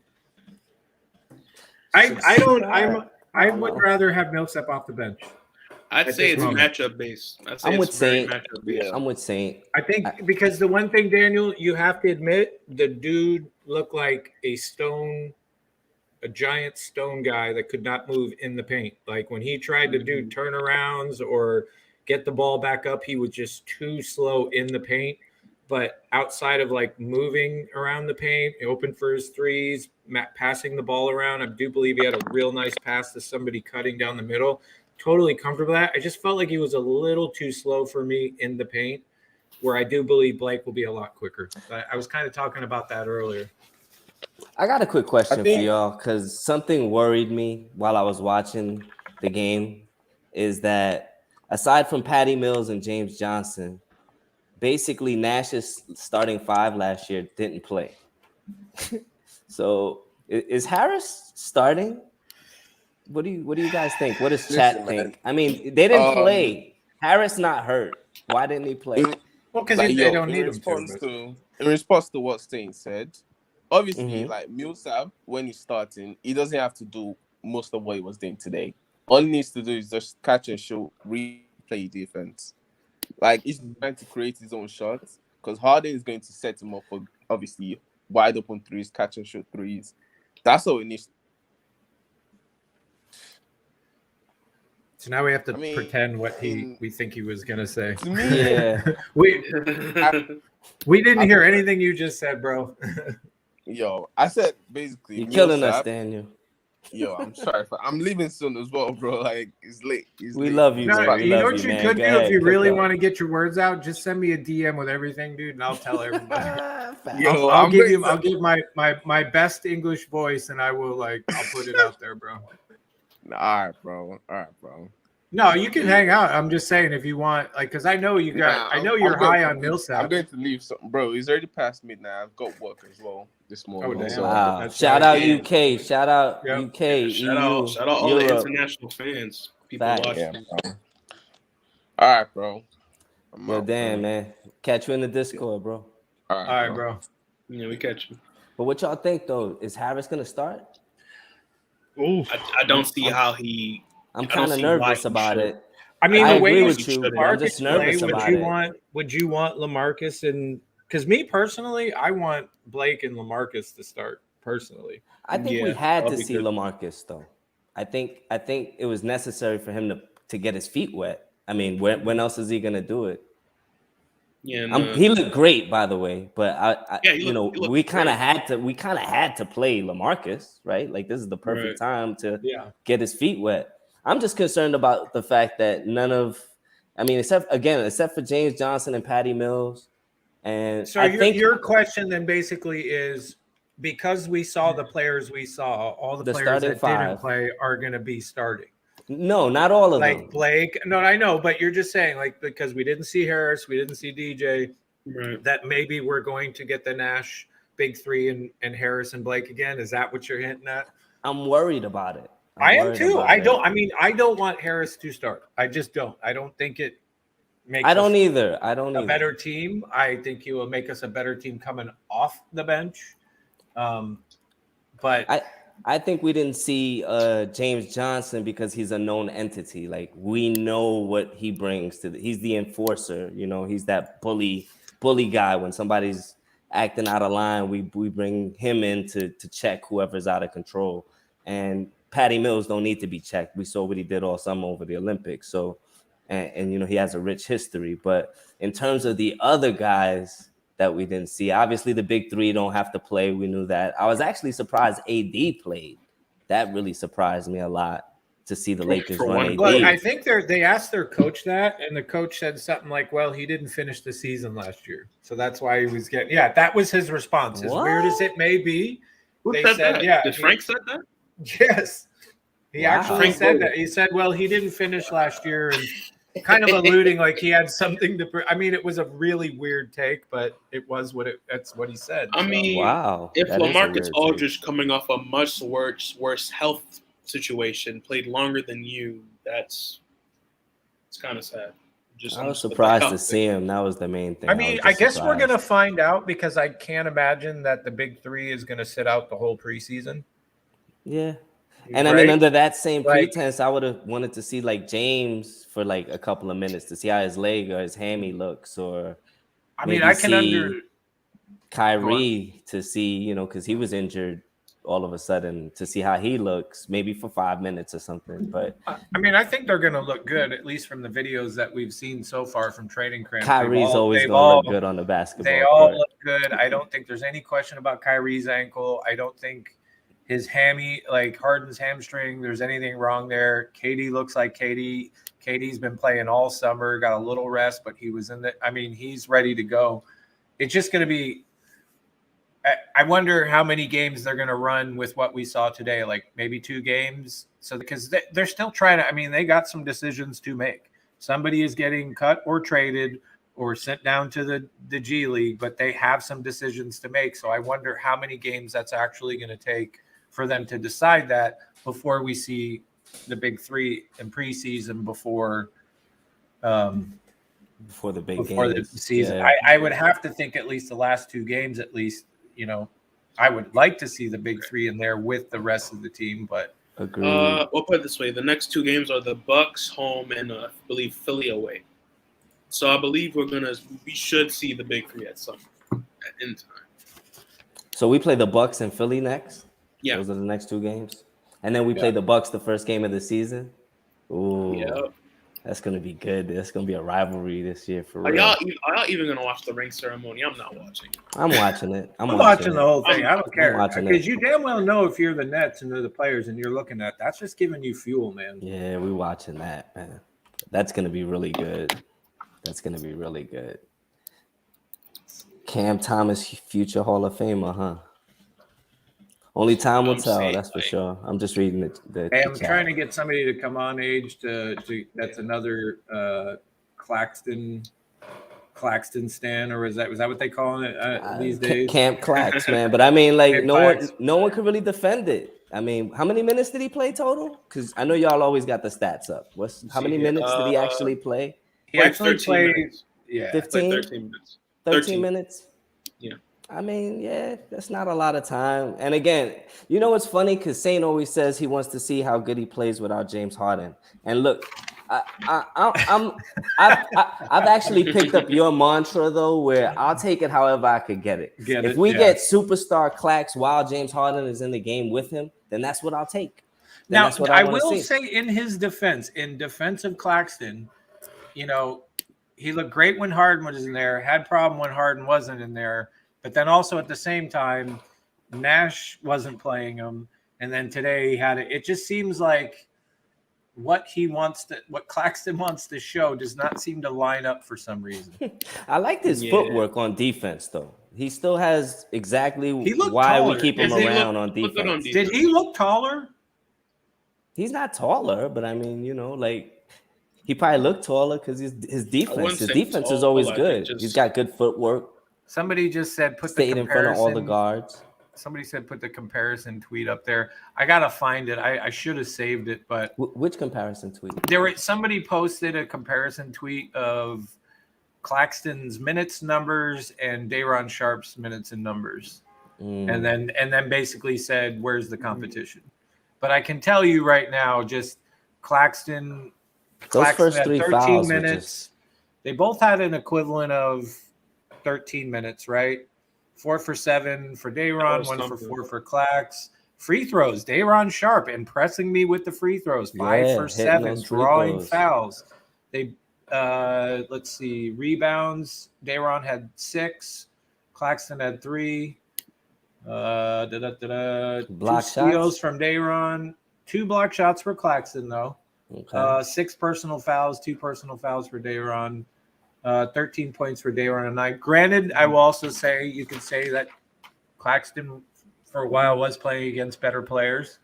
But he got those fouls. Day'Ron, but still. That had to just I'm throw your whole game Brandon. off.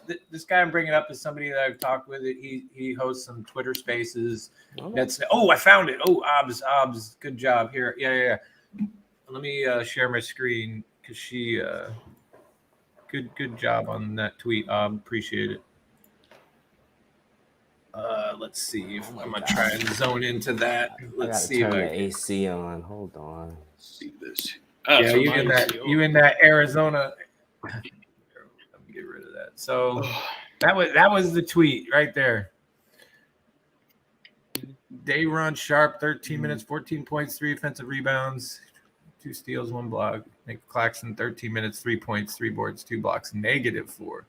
Nick played against the vets more, but we might have a serious competition in making in our eyes. Like, yeah, I mean, 13 points in 14 minutes is still crazy. Shout out to Spooky Especially DJ for that. Sharp looked good, bro. He looked good today. He looked good. He did. Hey, I'm not gonna take nothing away from nobody else, man. All right, let him cook. That's cool, Brandon. Hey, what's up, Brandon? Just gotta unmute your mic or join video, whatever you want to do, bro. Yeah, my camera's not working right now, so I'll roll with just all the good. All good. audio.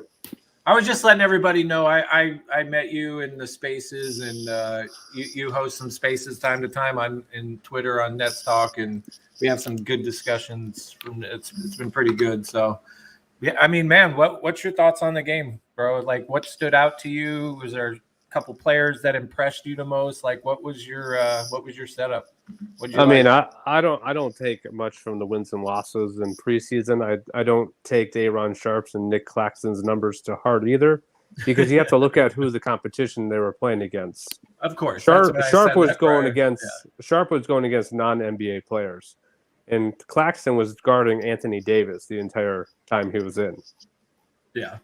So those are two different things to me. I mean, you're playing against fringe NBA players compared to elite NBA talent. To me, that's a lot different.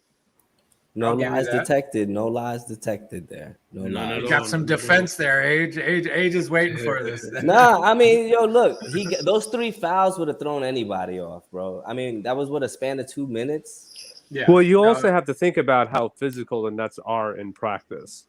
Right. And when the first 10 minutes, first preseason game, you're gonna have a feeling out process on how less touchy NBA refs allow compared to practice. So yeah.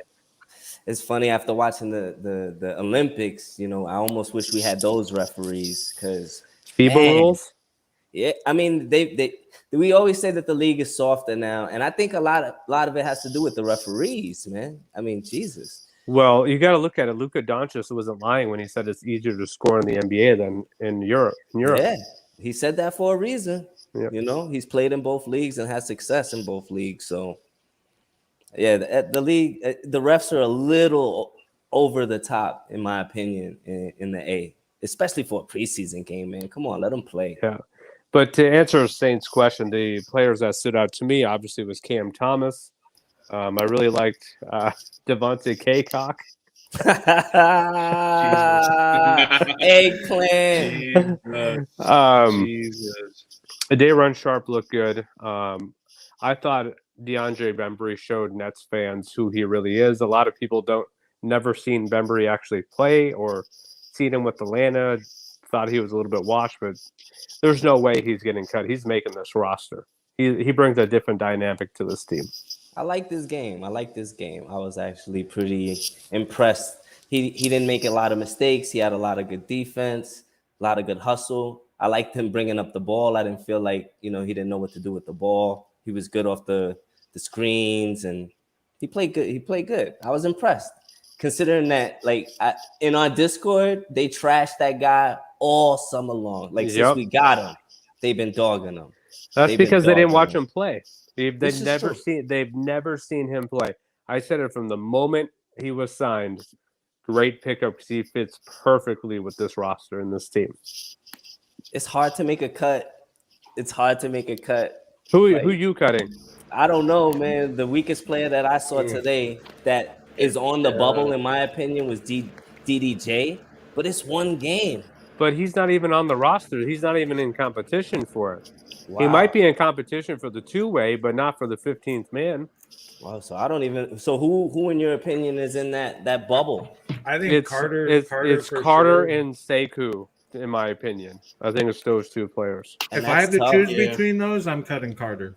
I gotta you see can't more. because he has 2 years on his contract. Yeah, Carter can go. Carter can go. Oh, well, then you trade him. You would have to trade him. You'd have to trade him. You would have to trade him. Like, I think we keep forgetting that sometimes. Like, some of these guys are probably going to get traded. If they do get let go, they'll probably maybe get traded or something. Sean Marks isn't going to let anyone go for free. Yeah, exactly. The only reason why he let Alizé go is because to do him a favor, because he did so much and he wanted to keep Alizé, but there was no spot for him. I think Jay from Brooklyn just popped in and said K-Cock, so I'm assuming he wants K-Cock cut. He wants to get the. Can't help it. Is that what you're getting at, Jay? Is Jay in there? He might pop up. I sent him a message. I see Jay. He might pop up from BK in the chat now. I don't see him at all. No, he threw the eggplant. Well, we have unless you're watching the YouTube stream, like in our setup, it also shows the. I don't know if you can see the comments, but. No, I can't. He's there. But, yeah. Did you guys like it when K-Cock exploded on the rim? My favorite was when the announcer said K-Cock for a long three. That was a long my favorite. three. Yeah, that was hilarious. You know, the Lakers announcers are so underrated. I really enjoy them. It's Michael Thompson. I can't remember Klay Thompson's dad, of course, and then someone else. But they're really good and they're very unbiased. Sometimes they sounds like they're rooting for the other team. It's pretty cool. It is. I mean, the first half was it was a Lakers love fest. That first half, I will say that they are Lakers announcers. They are Lakers announcers. Yes. But as the game goes on, like when the opposing team makes a big play, you can tell they get excited. It's not like I don't know if you've heard of the Hornets announcer. He was pretty big last season, but when the opposing team makes a big play, he gets kind of depressed. The what? The Hornets announcer? Oh, okay. Yeah. I know what you mean. You lose his mind. He's the biggest Hornets homer ever. He's a simp. Oh, yeah. He's a simp for his team. I get it. Especially for Terry. He is a simp for Terry. Now, quick, what did you guys think of? I don't know. I've been excited with Siku since he got traded. I'm glad we picked him up. But what did you guys? Do you think Siku's a guy we keep? I just want to throw that out there. That's tough. I've seen a mix. People say no, get rid of him, trade him. We don't need him. But I liked what I saw. You know, he's a young, athletic guy. He's big. Yeah. He gets in there. But that's what we. But at least I'll say within this Nets Kingdom world last year when we would talk games. Talking Discord, like when we were all talking, we were talking about we wanted a guy like his stature, like that was athletic, that was big, that because we were too small. So it was like to see us get somebody like that has young and potential, like why? Oh, Seku's going to be a stud in the future. Thank you. If the Nets hang on to him, he will be a stud in the future. It's just at this point in time, I wouldn't be surprised if they did let him go. Just because of at the stage where we're at right now. Yeah. Sometimes you got to take risks because we're all in right now. Mm-hmm. And somebody does have to go ultimately, and it's tough. It's tough to pick. What up, Jay? Jay, man. What's going on, fellas? Yo, what up, Jay? There he is. Hey, Jay, did you like the size of K-Cock today? Jesus, man. I heard he was pretty big. With the long three. I liked his explosion to the rim the better. My God. He knows how to explode. Yeah, we definitely got to get this guy. He definitely got to stay on the team, man. He brings too much joy. Man, those garbage time minutes would be hilarious. Seriously, I'm telling you, if you have not seen the highlights for Ian Eagles have a field are some of the best highlights I've heard in a long time. The K-Cock coins is going to be amazing. Yeah. So Jay, what are your thoughts today, man? What'd you like? What'd you see? Yes, it is preseason. Not trying to overreact here, but now let me give a preface and say I didn't see but highlights up until this point because I was at the Jets game. We won, so I mean that's shocking to begin with. So you're in a good mood. Wow. The Jets one? For sure. The highlights and the overreactions that I've seen though. Hold on a second. I can't believe the Jets won. So the Jets, the Giants, the Yankees, and the Yankees, Brooklyn. Yeah. Wow. Man, I needed the Yankees to lose. Nah, stop that. Don't say that. That would have been that would have been a real good look. No Yankees slander. Don't be no Yankee slander in here. Go get him bath. I almost feel like we're about to get a Saints moment. But we talked about this last week. The thing about today for me was that you see how deep the conversation is going about guys who will be at the end of the bench. Right. Yeah, right. That's what we talking about. End of the bench guys. Yeah, third string guys. That's a great thing, though. Jay, did you see my tweet earlier? Which one? I said that we're arguing about 3 guys who could potentially be rotational players in the NBA as the 15th man. That's how deep we are because, in my opinion, like I said last week, this is the best roster in NBA history, and it's not even close. Yeah, it's incredible. I didn't see that, no. But that's what we're arguing about. The 15th man over 3 rotational players on other teams. That's crazy. Players like Sekou, Didi, trying to figure out who's going to stay. It's we're talking about the end of the bench. It's pretty funny. It's a good problem to have. Exactly. That is a great problem. That is a quality problem to have. Yeah, absolutely. What did you guys think about the Lakers? Monk and THT. Monk is that what they call him? Monk's gonna be a problem with the Lakers. I'm gonna be honest. He does look good. He looks good. Wayne Ellington looks good. He did. He also he didn't shoot too good, but I like how he moves with the court. He's gonna be good for spacing. I think our bench is better than their bench, though. Overall, our bench looks better than their bench. I'm gonna decide that on Christmas, to be honest, because it's still preseason. This is still preseason. Yeah. That's fair. Yeah, but by Christmas, teams got some wins or some losses under their belt. People are starting to get into a groove. I feel like that would be a more appropriate assessment. I like that our bench, though, is more defensively based than their benches. Their bench is more their offense. Like their shooters and all a of complete that. 180 both ways, arguably. Right. And I think our bench, as we saw today, as we pretty much blew them out by 30, our bench matches up better against theirs because they can't stop us, but we can stop them. We can grab rebounds. We can control the paint. So I feel like in the head-to-head, which is what matters when we're talking, Nets and Lakers, is that we have the superior bench to them, in my opinion. Not just offensive firepower, because they probably have a little bit better shooters than we do on their bench, but I feel like our bench is stronger and more sound on defense. It said it kicked Brandon out. If you can put him back in. Yeah, he's back in. Oh, okay. I mean, the way I look at it is obviously when you look at the starters, mix them in with the bench players, it's like that's where it's at.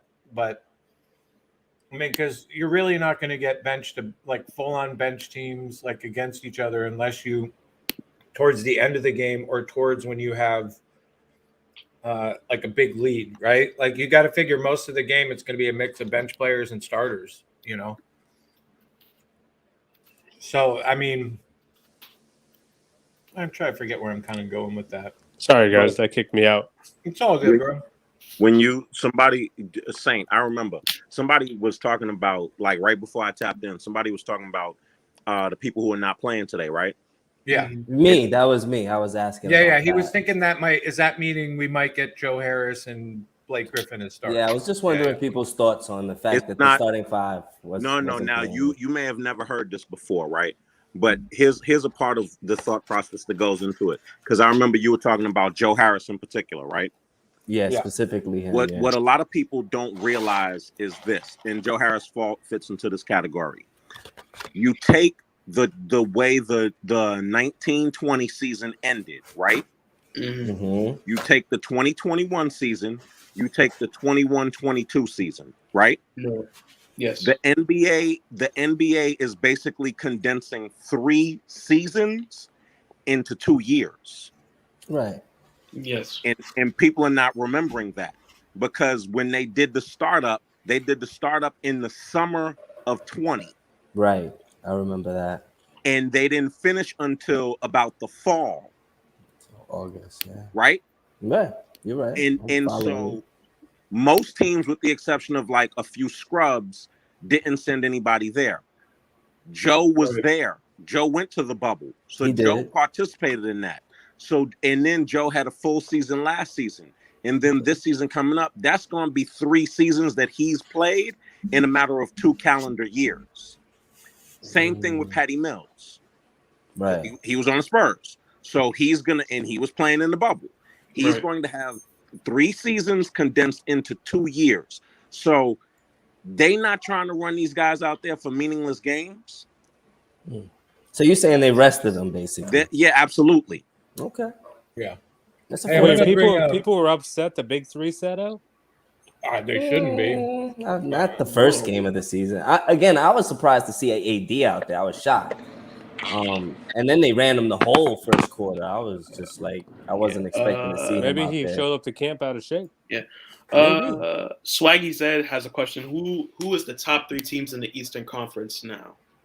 Who will be predicting the? I the think Bucks, it's the Nets, and the third one is going to be tough because Philly without Ben Simmons, they're not top 3. I have to reserve. It's almost like you want to see how the Bulls play. You want to see how the Knicks play.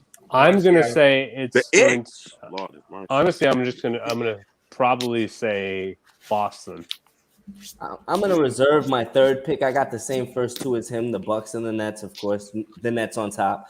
And I have to see what Philly does for Ben before I can decide. I don't think they're going to get very much from him. I think they're going to settle for a package without D'Angelo Russell. But they might get a better fit than Malik Beasley. You know what I mean? Like whoever they get might be a better fit. Actually, you know what? I have a tweet that could go into. I just want to see what happens. Hold on. By the way, real quick, Rage is just joining us. He's what up, Rage? Co-host. What up, Rage? What's going on, man? Are you alive, Rage? I guess not. Chubbs, I can't hear you. Are you practical? Right. Okay, I hear you. So this tweet right here: the Timberwolves, Pacers, Cavaliers, Pistons, Raptors, and Spurs are still inquiring about Ben Simmons' availability. This tweet came out, I'd say yesterday. So out of those 4 teams, what do you think fits Ben the best? If we're being honest here, the Pacers. I'd said the exact same thing. That's Ben to the Pacers is pitch perfect scenario because him with Miles Turner.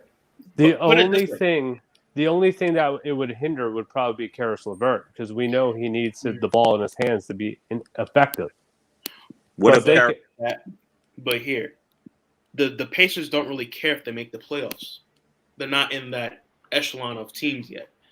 So now you're putting Ben in a situation in which he doesn't have to do too much, but he doesn't have to do everything.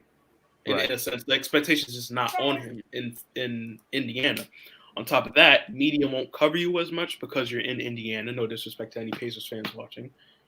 And let's be honest, say what, Miles, Sabonis, Ben Simmons, insert 3-and-D player, insert another power forward 3. That's a solid team. And I agree. I think the teams outside of the Sixers are obviously the teams to watch are going to be the Heat, the Bulls, and who's the other? And Boston. I think those will be the other teams competing for that 3 spot. I think all those teams are fighting for the 3 spot and the 4 spot. I think Boston's going to have a much better year than they did last year. They just had too many random things with injuries. It was like an off year for them. I'm not saying they didn't really go out and do anything crazy, but I think they are going to be a lot better than they were last year, though. I agree.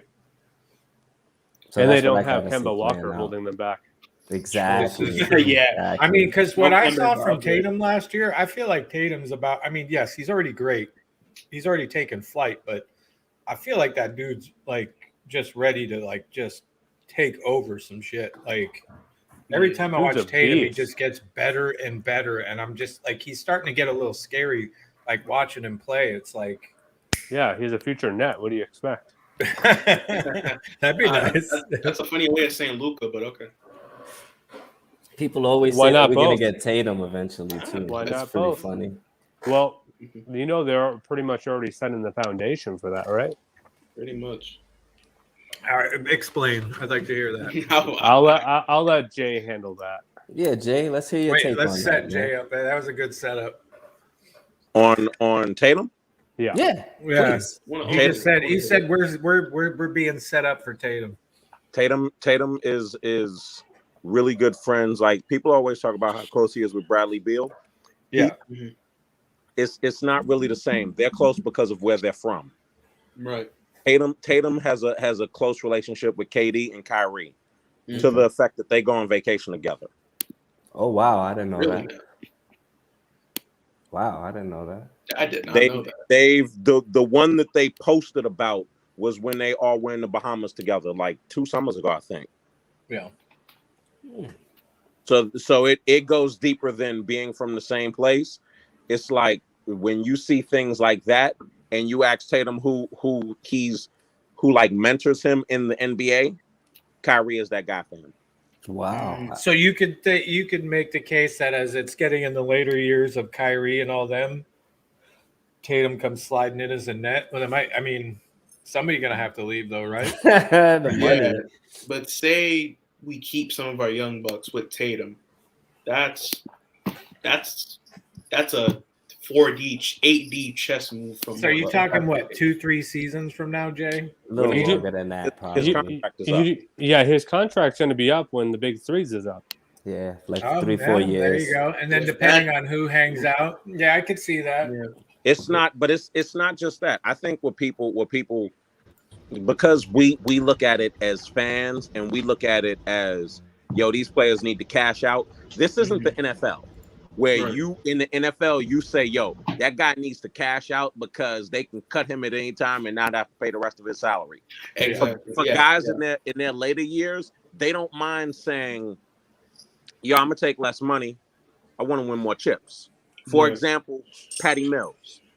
Patty Mills could have gotten double what he got from us. Yeah, Patty Mills would have gotten the bag. Easy. Yeah, he was easily. I agree. And he said, no, I want the chance to win championships with these guys. Yep. So I don't, and I think, a part of the foundation of what Sean is laying down, and people are not really paying attention to this, is the Brooklyn Nets are all about sacrifice because these guys want to win championships. So guys will come in and they will buy in and sacrifice, even if it means sacrificing money. KD and Kyrie already sacrificed money, so DJ can sign with them. That's a fact. But do you think they're sacrificing now? Because I feel like these next round of contracts for the big three is all going to be max contracts. No, Saint, don't miss what I'm saying. I'm not saying just financially. They're willing to sacrifice on the court also. Harden sacrificing his game. You just see what Harden did. Harden did not come here and play like Houston Harden. Remember? And I just heard somebody say last week, and let me give an aside. We are all to blame for people who say some things that are really stupid, because when we were all younger in school, there was that kid who used to eat glue, eat boogers, eat erasers, stuff like that. There's always that one kid that just said the most outrageous stuff in this. Right, but we would laugh at them and we thought it was funny. We should have shut it down then. But now these people got social media accounts, and they say, I still heard somebody. It's the village idiot, man. Everybody has one. I heard somebody last week say, I don't believe in Brooklyn because there's only one basketball. I was like, y'all still running that narrative out there? Yeah, I saw someone say, I beat the Nets on 2K, so therefore they're trash in real life. And they have oh my God. And they were dead ass about it. And I was like, wow. Hey, let me just welcome real quick Rage, man. What's up, bro? Seeing you wearing that Sekou jersey. Show off that jersey, bro. This is one of our other co-hosts. What's up, Rage? What's up, Rage? What's going on? Hey, man. Jay, you watched the game or were you out? Yeah, I did. I didn't watch much of the first half, but when I did like what I saw at Aldridge. Aldridge was fine. Obviously he played the way he needed to. Millsap, everyone was saying he was slow. I thought he played fine. I think DDJ was eh. What I did really like to see, I like to see the young guys. Can I ask you a question, Rage? Sure. Who's DDJ? David David Jr. Yeah. We want to avoid Every calling time him Brandon David hears Duke, DDJ, he wants it to be out loud Yeah. because he doesn't know who he is. David Duke Jr. David Duke Jr. Yeah, he wants to hear it every time. Duke was but everyone's got to realize it's the first preseason game. And it's like people will automatically go to assume this guy's trash. This guy's trash. Oh my God, this guy didn't do anything over the offseason, did he? No, maybe that's in our Discord chat, but it's like Jay said last week, though. That's Nets fans overreact to everything. We love to do it. We all do it. People think since Claxton had one rocky start, oh my God, Claxton he's terrible. Awful. I heard somebody say we need to cut him. This is the guy we want to start on our team, bro. Relax. It's the first preseason. Well, game. if you were watching the last stream, those were Jay's last words were relax. And then I think he tweeted out this past week, I will not be an overreactionary net fan like at least 6 times. Yeah. I agree, right? It's the energy. Because put it this way, when you've gone through the era of he who shall not be named, you get severe PTSD of just sheer moves that look similar to what happened. And you're like, you don't want that to happen again, given we did a similar move. What move are we talking about? Him. Chubbs, do you realize Billy King. We're talking about Billy King. But Chubbs, even with that, right? Like right now, did we ever care about who the 20th guy in camp was? The 19th guy? We did not. The 18th guy? I mean, come on, man. We were struggling with the 15th guy. You know what I will say, though? That the fan base seems to be a lot more locked in. Like, we're tuned into everybody on the roster this year. Like, everybody knows everybody's name on the whole team, right? I feel like most of the fan base knows everybody on this team. Well, but to throw in a little, like, well, how do I say this? There is something to be said that it's like, if you were a Nets fan for as long as some of us have, it's like you kind of were having these conversations, but they were a lot different. They were quiet. Yeah, like there was a couple good years where you were like, you had some hope. But now it's like different. Like now you got all this attention, and it's almost like you're a kid in a candy store. You're like, you got your 3 favorite toys over here, and then it's like, oh, and you're telling me I can pick these people and put them in here. It's like you want this to excel so much. You want that first chip. I think that's the thing that's driving me nuts the most as a fan is I want this first chip, man. I want to win this first championship. And I will admit it myself and say I overanalyze the crap out of everything. And I don't care if it's the last guy on the team that comes in during garbage minutes. Like, I want to know he's locked in. I want to know he's ready. But it does happen, though. I mean, I don't know. I guess it's just, for me, it comes down to the level of excitement of just having a team this good that it's been a long time since I've been able to really break down everything and be this excited. But we do get a little overzealous with guys that are coming in garbage time. That is true. It's true. But I mean, our bench, which is who started today, our bench and the people we saw play today, they look like a basketball team. Like, they look like a team that could fight for the 6th, 7th, 8th seed in the playoffs on some other team. Obviously we're the number one team. I think that would be our starting unit. We got started today. Call one that just joined the. What's that, bro? We got a guy that wants to come in on the call. All right. Well, after a little, I'll bring some people in a little bit. Let me just ask Jay, or at least I think I asked you this already, Brandon. But like the one guy, like I want to talk about Cam for a little bit. Cam Thomas. Yeah, I do. Right. For a second, I gotta is this dude really breaking the lineup with consistent minutes? I'm not overreacting just on the first thing, but from what again we saw today, are we really giving Cam Thomas a lot of play this season, or is he gonna just ride the bench? Why not? He's a bucket. Why not ride the bench, or why not get the play? Why not 10 to 12 minutes? I mean, I don't think he sees what he saw today. He saw like 22 minutes or something like that. Yeah, but like I agree. I think that's there's no reason that he couldn't do that. And I don't think he's gun shy in those 10 to 12 minutes. I don't think that he plays any different. I think he shoots the ball when he has the chance to shoot the ball. But if you're able to steal, if you're able to steal 10 to 12 minutes of him, right? And Saint, you were just talking about how, and when you said that, you weren't just speaking for yourself, you were speaking for a lot of Nets fans about overreactions. Yeah. People will feel some kind of way in game one, not realizing this is a marathon. Exactly. Right. And do you really want the Beard out there 40 minutes a game? Do you really want to be out there 40 minutes a game? Kyrie out there 40 minutes a game? Let's be realistic. No, and I did say that to you. Glad you said that, because that was something that I did say earlier, where the great thing about this team, because people were bringing up also, I think we were talking about Millsap and then health and some other things. I was like, the one thing I did get a takeaway from this game is that with the players that we have, whether they're starters, bench roll, bottom of the thing, is that we have enough versatility in players on this team that nobody should get burned out. Like, and we don't have to do what we did last year as a team. Like, they don't have to go run these guys 40 plus minutes a game. Like, you know, granted, like what will be great is the regular season. They won't have to put that much like wear and tear on their bodies, so that when they get into the playoffs, they're going to be fresh. And that was even more like when I started thinking of that from just what I saw. I can't get any more happier and excited than that. So I'm glad you brought that point up. But I don't see why you don't throw Cam out there. I don't know if I'm overreacting to. You can let me know if I am. But just seeing what I saw from Sharp also gave me a little more feeling that we may see him a lot more than I expected. That's my opinion.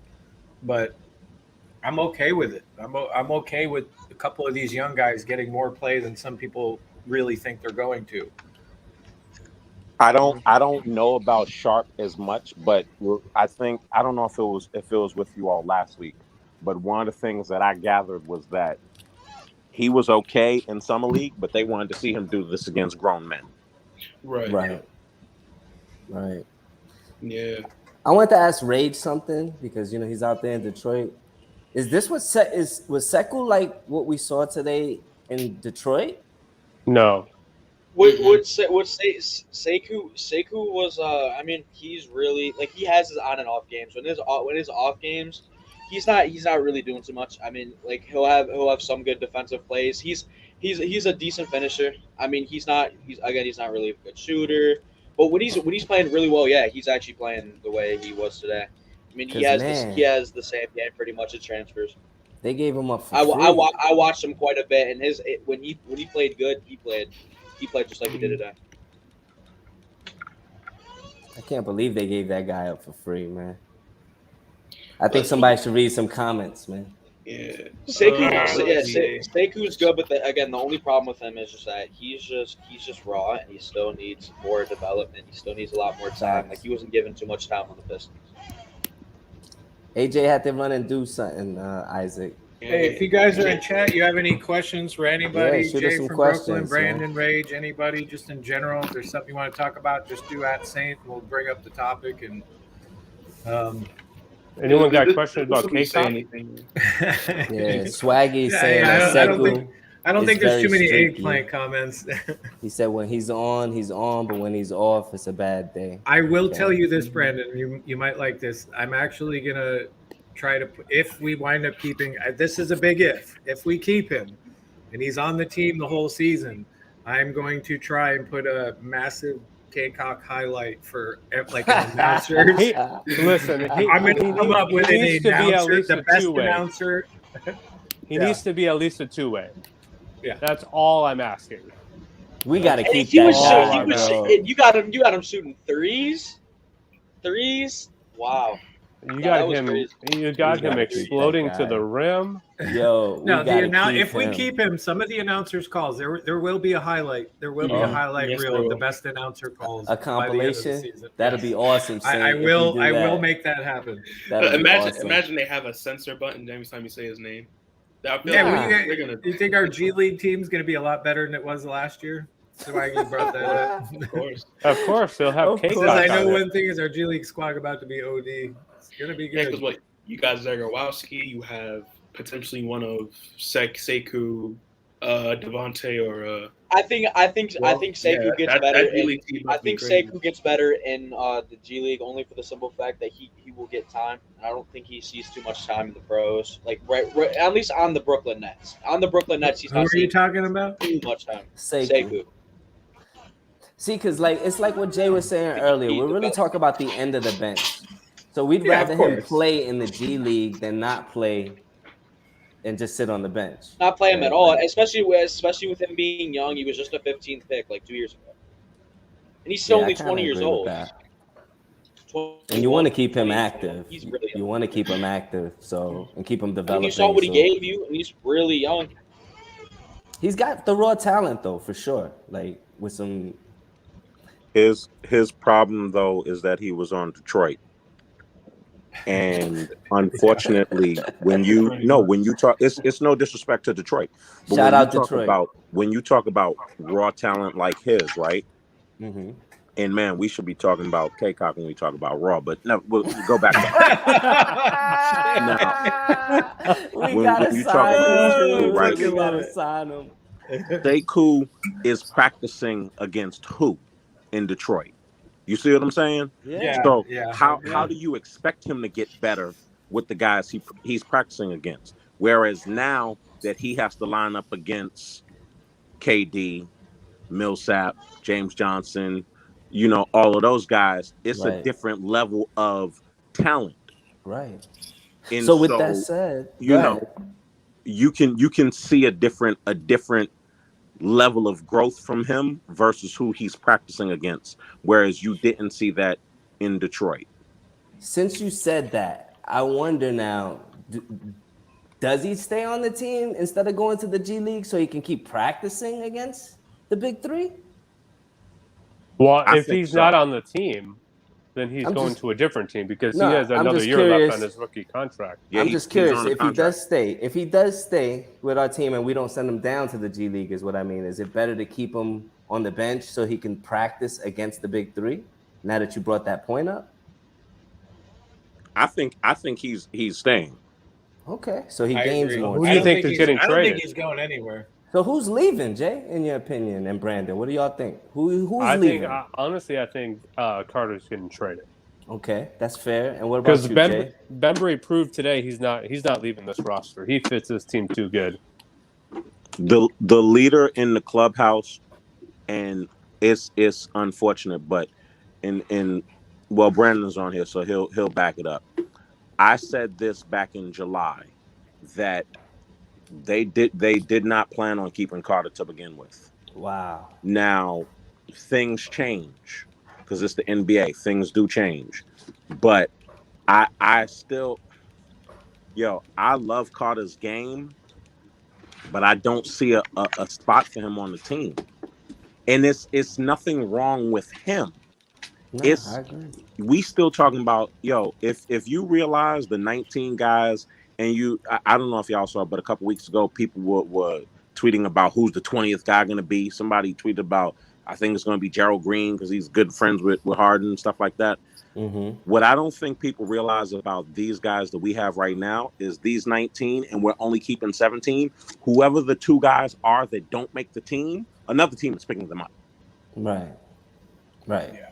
Whether it be via trade, whether it be whoever doesn't, whether DDJ or K-Cock not getting the two-way, another team is going to pick them up. Oh no, K-Cock has to be at the He's got to be on the team. He's got to be on this team.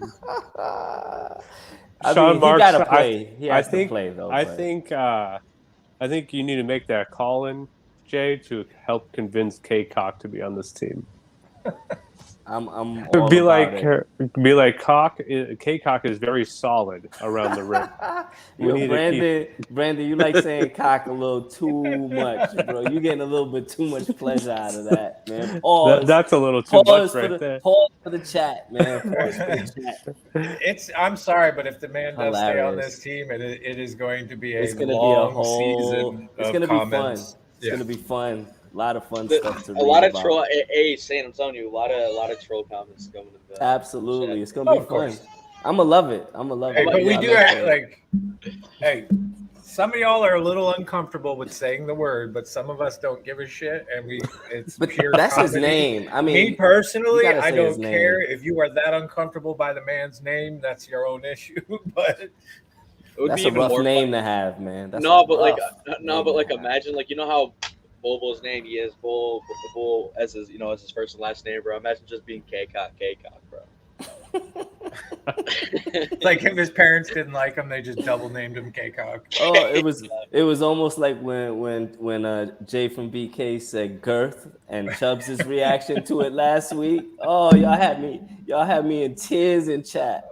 Oh, I was dead. Chubbs was a fool for that, yo. Oh, but y'all was so funny. It was so funny because you know Chubbs, man. That's my dude. Their generation is sensitive to anything that's like kumsi kumsai, you know, like it's pretty funny. Every other word you got to say pause. Yeah. It's hilarious, man. But we started that. My generation started that with the no HOMO thing. So we semi-responsible for. Damn, we don't have another preseason game until the 8th. Oh. Yeah, it's a pretty long stretch. That's all right. We got a whole slate of games tomorrow. What are we worried about? Yeah, no. Well, when you got 2 kids, sometimes I don't have time to be watching other teams that I don't give a shit about. But especially their preseason games. When you're a dad with two boys, yeah. I just like to see how the other teams round out. Oh, of course. No, I am. I will check in. I will be watching a lot of ESPN highlights, but let's see who is coming. Anybody? Let's I'm just trying to see if anybody got any questions or anything. I don't see anything. Well, we kind of said that, hey, if you want to call in and just talk, this stream is just, at this point, it's just kind of like you want to talk, you got something to say, you want to bring up a topic, put it in the chat. If you want to come on, let us know. It's just kind of a chill at this point. Once AJ dipped out, we were just kind of making this the shout out AJ, man. Yeah, shout out AJ. Hey, I just have a question. I've seen a lot of Dayron Sharp versus Clax on the timeline. Is this season going to turn into a Dayron Sharp versus Clax? Yo, if it makes them both play well, a higher I will level, say this. good. I'm not jumping higher level. That's good. I'm talking about on that train, right? Not on the team. Oh, I'm not jumping on that train right now, but I will say if what you saw today continues to happen, it will come up. At least amongst the fans, Twitter, like it will be one of those things that will be amongst the fans a headline, I think, at some point, if it continues where Dayron does seem to outplay or be more effective than Clax, it will become an issue. You know it will be. You know, someone in the comments is saying that Al Mack is like, I want Johnson waived and the 2-way should go to DDJ in his opinion. Yeah. Oh, Carter Johnson. James Johnson. Oh, James Johnson's not going anywhere. I don't think so either. We need him on this roster. I'm sorry. He provides more than he's like our Bobby Portis. We keeping that guy. Like he's just, we need that tough guy. We really do. But that's the thing about DDJ though. Like, yes, there's potential there, but I get it, but we don't need him on the roster, and I just don't see him really making huge impact with all the guys we had. Again, goes back to the same thing Jay was saying. Like, he dipped out.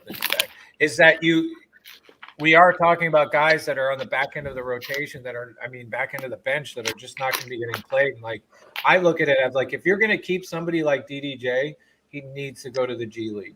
And and if you're going to say keep K-Cock, for instance, and he's more effective in the game on the bench, even if he comes in later than DDJ, then I just look at it that way. Whoever's going to be most effective to make us better, whether it comes in for injury, it's at the end of the game, or whatever it is, I just want the most effective player. And if you got a guy that's young like that, and you could still keep him and let him produce somewhere else, like, go for it. But at the end of the day, it's not really going to change things that much, whether DDJ or K-Cock, because I assume K-Cock would get if it's not DDJ, it would be him getting the 2-way, correct? You got a question, Saint? Ooh, where? Jonathan Fernandez. Love questions. He says, what do you guys think we can get in a trade if we trade Carter? A second round pick. Yep, that's what I was gonna we say. need something that's not an actual player back. unless we trade it's got to be players. everything's gonna. If we trade anybody, I would assume it would be some sort of pick type assets. Agreed for the future. I think that's how it Marks would be would point. do it. It would be point unless like Marks pulled something way out of his ass and just made a couple people trade and pulled a guy that we could use, but I doubt it at this point. Right. I think everything's going to be pick based, unless I'm wrong, Jay. Unless you got some other insight. You think Marks can pull something out of his ass before the season starts? I don't think he wants to. Yeah. He could, but he could, but I don't think that's the focus right now. I wonder if the chemistry, like, who's killing us like that on the microphone right now? Somebody's hungry. Yeah, somebody's killing us. Somebody's digging into them. There's a mute microphone button. Somebody's tearing that K-cock up. Oh no! Pause for the chat. But yo, hilarious, man, hilarious. Oh, that's funny. That is just never gonna stop, bro. It's never gonna stop. Nah, that's as long as that have man a is follow on on this to team, come up. it is never gonna stop. And I was thinking about earlier, like I'm not saying I have the ability to get something like that, but like imagine if we could get a Nets player up here and like K-Cock was the only guy we could pull as a Nets player.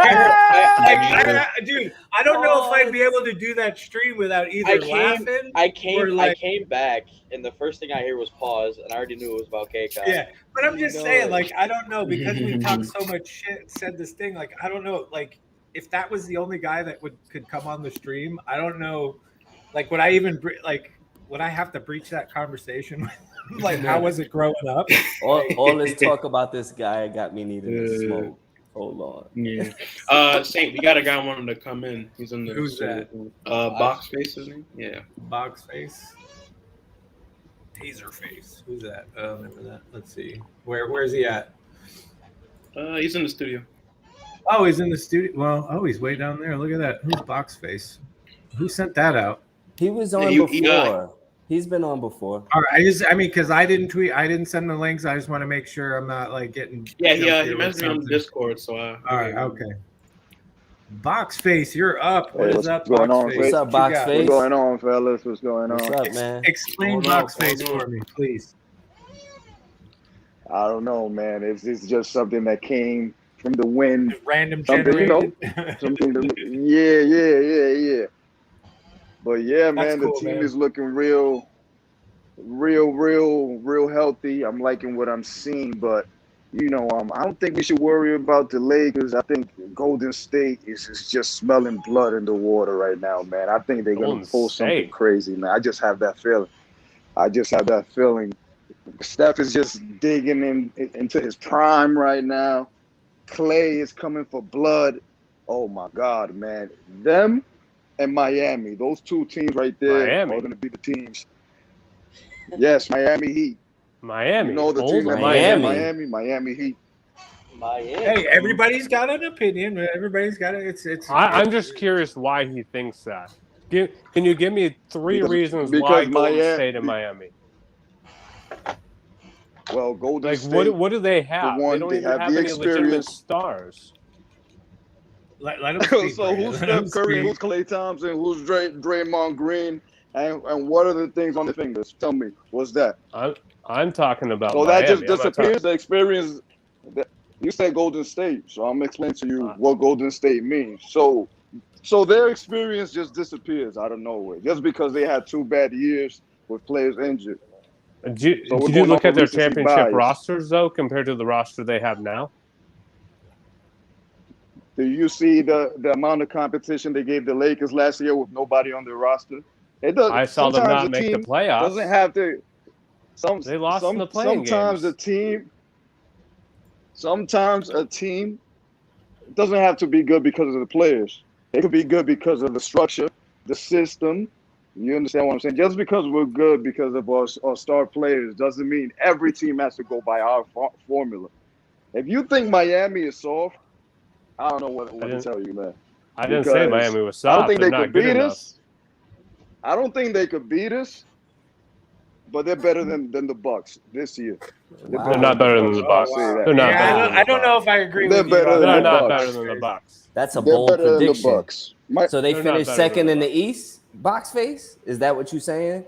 That absolutely Miami finishes second? Absolutely. Really? Okay. I mean, that's a bold take. Do we think Miami just had an off year too last year, and they're going to have a better improvement? Like they definitely got a lot better.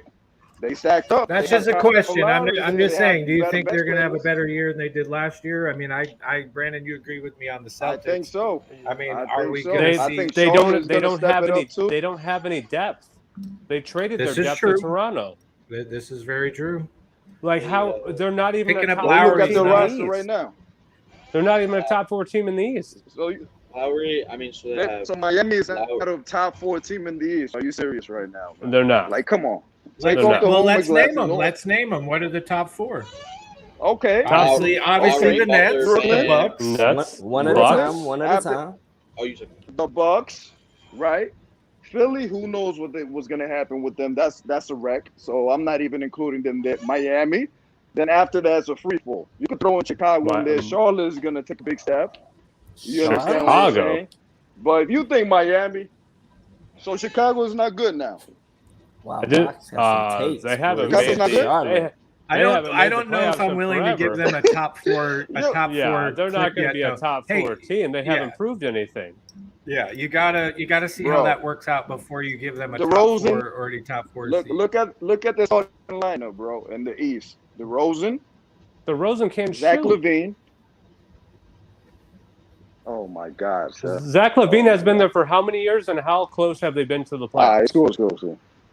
Yo, Brandon's like me, man. He does a lot of pushing back. I can't hate on that. No, it's not even pushing back because y'all talking without knowing. We're talking about. You're not even giving us any. You're just saying players, though. Hold on. You talking about like this team is gonna play like last year? We're talking about 2022. Just because a team didn't make the playoffs last year doesn't mean they're gonna have the same team this year. That's the thing. Yeah, that's the argument y'all using. Which doesn't you're make saying sense. they're a top 4 team. If that was the case, they're a playoff that means team, Brooklyn's not going okay anywhere. Last year's team. Brandon, let me jump in and ask a question. Hold on a second. Yeah, let Jay. You said you. Come on, Jacob. You know to talk about basketball. I'm not, and I'm just asking a question. You said that they're talking without knowing, right? Chicago is a team that has not been together. Vucevic came at the trade deadline. Okay. They just got Lonzo Ball. They just got DeMar DeRozan. And whoever they got, like free agent, they traded Larry Markkinen. So we don't know them either. So I can't jump out there and say that I'm with you in terms of anointing them as potentially being a top 4 because this is a team that has not played together. The only guys who were there together for any length of time has been LaVine and Kobe White, and now Kobe White's being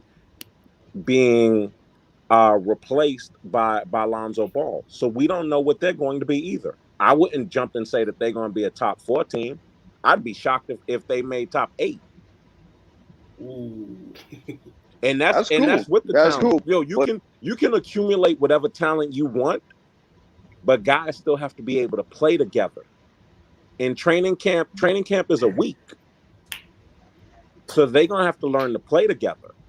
I'm not going to jump out there and say that I think that they'll be a top 4 because there are other teams who've had more guys who've been playing together, like Miami, who may or may not be one of the top 4 teams.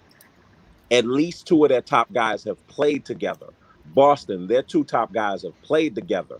A number of these teams, their top guys have played together. Chicago, their top guys have not played together. I mean, and even to throw a little something on that, like just so I could dig on the Lakers, it's like clearly you saw what the Lakers had last year, even though they did deal with little injuries and they damn near fought to get in the playoffs. Mm-hmm. Like, so nothing is like, even with good guys on your teams and having LeBrons and whatever, it don't necessarily mean it equate to top 4. Now, I can understand you looking at them and going, hey, there's a potential if they mold well, then Yeah, they could.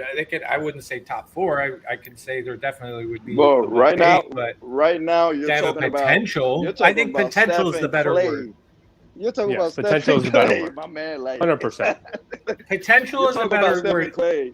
Yeah, but again, we're talking about Klay Thompson. You don't know what you're talking about. We don't know what Klay's gonna look like though. Klay Thompson just is coming back from an ACL and a fucking Achilles. Yeah. So you don't know just because we saw a video of Thompson shooting threes back and forth on a court.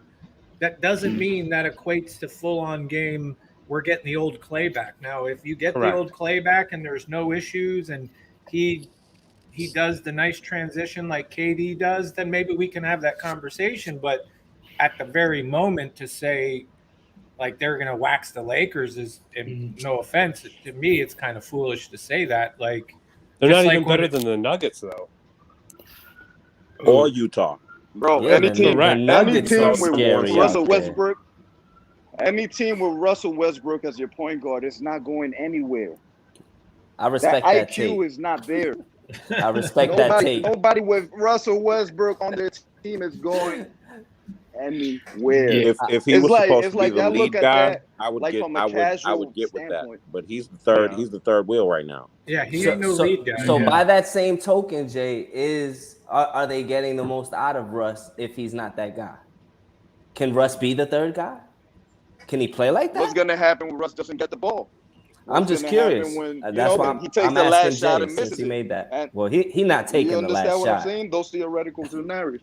He's never. But taken again, that last shot. so you can. So, but just for you, Boxface, so you can say that there's the theoretical and what can happen. You can see it there, but you also got to see it the other way. I get what you're saying, but potential is a better word for some of the things that you're saying. Any of these teams could shock us and do something, but to just automatically place them right in there over the Bucks, over the Bucks, that's a little stretch, in my opinion. My personal opinion. That's a little bit of a stretch. The one thing I can say is, I mean, I think the Heat, if the Heat mold well, I think they could be over the Bucks. Depending on if they mold well. You don't know how they all mold well with Lowry. Obviously, they know the depth thing, but I mean, you got Lowry. You get Oladipo back. We don't know how he'll be. I mean, obviously, the injury setting back.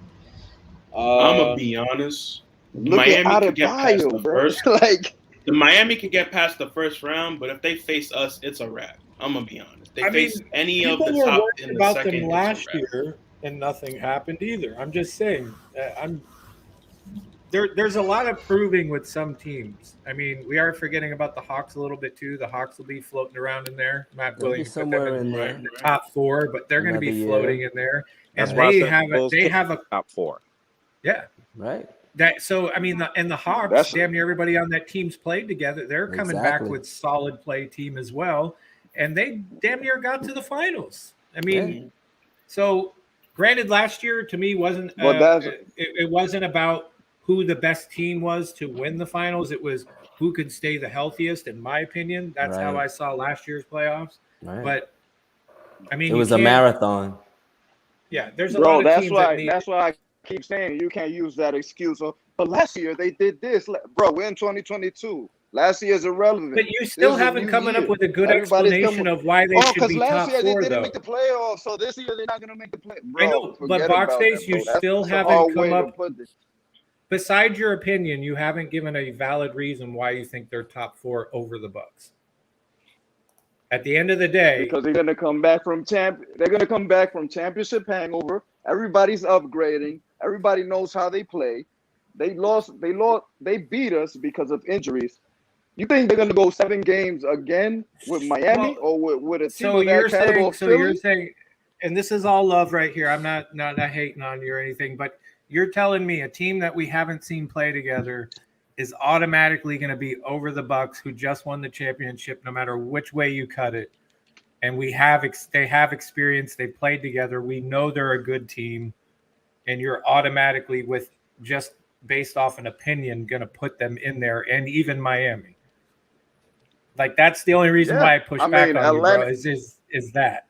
Atlanta, okay, if you want to use that, Atlanta beat Philly, and they just added a couple of players last year that never played together. So what are you talking about? They beat Philly. They didn't have Danilo before the year before that. So well, I guess we're just gonna have their to core agree. guys that were together. Thank you. And we're going Their by core that. guys were together. I wish I could do one of those Okay, like but chat, Capella like and one of Danilo those wasn't things there. in the chat. He's not one of their core guys. Like their main guys. Bro, that's they had Kevin Herter for years. They've had Trae Young If the for team years. never played together, they will they never be had successful. Clint Capella for a year. They had their core together. They just added pieces around them. They didn't have a brand new team altogether. That's different. All right, I will say this. Let's just like I get where you're coming from, Box, and I guess we'll have to see if you're right or not. Like, is the best thing. We'll have to remember the stream, and if you can, and if you find out that what you said, Chicago and Miami are better than the Bucks, then I'll eat. I said Miami. I said Miami. Oh, Miami for sure is like what they're going to be number 2. Top You're 3. I'll put them top 3 in the East. But they're above the Bucks. They're going to be right there with the Bucks.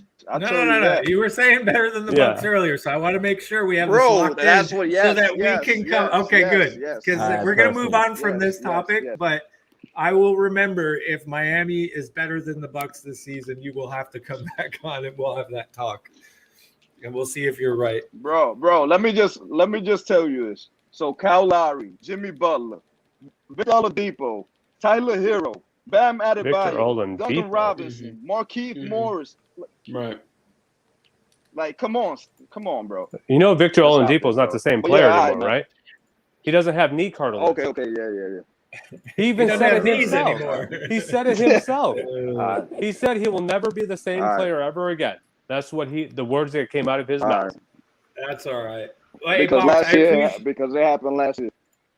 Hey, Box, I appreciate you coming up, brother. It's good. All love, no matter what, dude. I know we love the takes, man. It's cool. We'll definitely have to have you come up again, and we'll have a good combo about it. We'll see if you're right, dude. And I will bring everybody back that's right here, right now. We'll bring it back. That's cool. I don't know. Hey, does anybody in chat got anything they want to talk about? Come up, ask a question. If not, we'll probably just kind of give like our last words here in a little bit and just kind of like get out of here. Once AJ left, it was just kind of talk your shit stream and pretty much. Like there's no pattern to this stream after AJ left. It's just, and shout out to AJ for absolutely giving us a shot on his platform and to play around and have a good time and to still enjoy the after game effects, because we should just be riding the highs of the great game that we had today, because it was a great game. We blew them out of the water. I'm not getting too excited, but it is nice to beat the Lakers, and I'm more excited just to finally see some players that I've been wanting to see that I didn't like. Because Siku, I never like. I'll be honest, like I love basketball, but at the same time, I am one of those Nets fans that, like, quite honestly, I don't watch a ton of other games. I do at times, depending on where I'm at or what I'm doing, but not, you know what I mean? So I don't get exposed to a lot of the other players in the NBA. Like, I don't want to say the no-name guys, but the guys that are not getting all the media attention. And so it was really nice to see Siku. It was like nice to see like Bembry, because I have no memory log of Bembry and how he plays on Toronto.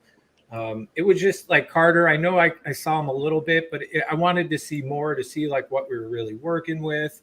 And then, on top of that too, is I really wanted to see Cam, Kessler, Sharp. I want to see how they were. Like, even though I agree with you, Brandon, that like these guys did come in and they're also fringe NBA, but they still got some minutes against guys that were in the NBA. And I think today's game was a little bit more step up of talent that some of these guys had to go against than in the summer league. So I wanted to see how they meshed with that as well. So, by all standards, like today was great. It's just got me hyped for the season. Like it cannot start soon enough. For real. Granted, we have to wait all the way till the 8th, like the whole week for another preseason game, but I'll probably check out some other ones like you were saying. And but this season, if the gods bless us without any injuries like last year and we don't see 40 some odd different starting lineup, if that does not happen this year, I think this year we are going to just be. At some point, you're going to have to like look and go, this is not fair. Like, this is not fair. I think Even we'll last say year that it a wasn't bunch fair. of times. Even last year, we're like, yo, this is not fair. Especially when all three got to actually play together. That Boston series was just like a microcosm of what we could be without the bench that we're gonna have this year. So it's looking real good for us, man. It's looking real good for us. And looks like we lost. Sorry to interrupt you, bro. It looked like we lost Jay, cool. but if Jay's not coming back up, thanks for coming up, bro. Yeah, shout out Jay from Brooklyn, man. Shout out Jay from Brooklyn. Shout out all the callers coming in today. Shout out all of them, man. So any questions? Nah, probably not. Wait, so Brandon, anything you want to talk about before we like get out of here? Wrap up. Oh no, that guy, he has me thinking of Miami is a top 2 team in the East. Oh wow. I'm kidding. That's a crazy take, let Brandon. me real quick. Let's even just let me pull up the teams real quick. Just so I have can look never at it. heard a wild take like that before. So let's see. Over the Bucks. Wow. Teams that are going to make the playoffs next year: Boston, yes. Philly, yes. Bucks, Nets. Yes. That's 4. Yes. So we got 4 Definitely. more. So we're throwing Atlanta in there, right? Yep. Yeah. Atlanta's Okay, locked. 6. Heck yeah. So then we've got our what ifs, our bull. Like I think the Bulls are going to be in the playoffs. It's going to be a mixture of like the Bulls, the Hornets, Miami, the Knicks, Miami. Yeah, the Pacers. Like it's gonna be a dogfight so down there. many, there's a lot of those teams. So just say Miami is top 4. That's crazy to me. And then to say Klay Thompson is going to come back and they're going to beat the Lakers in Denver and Utah.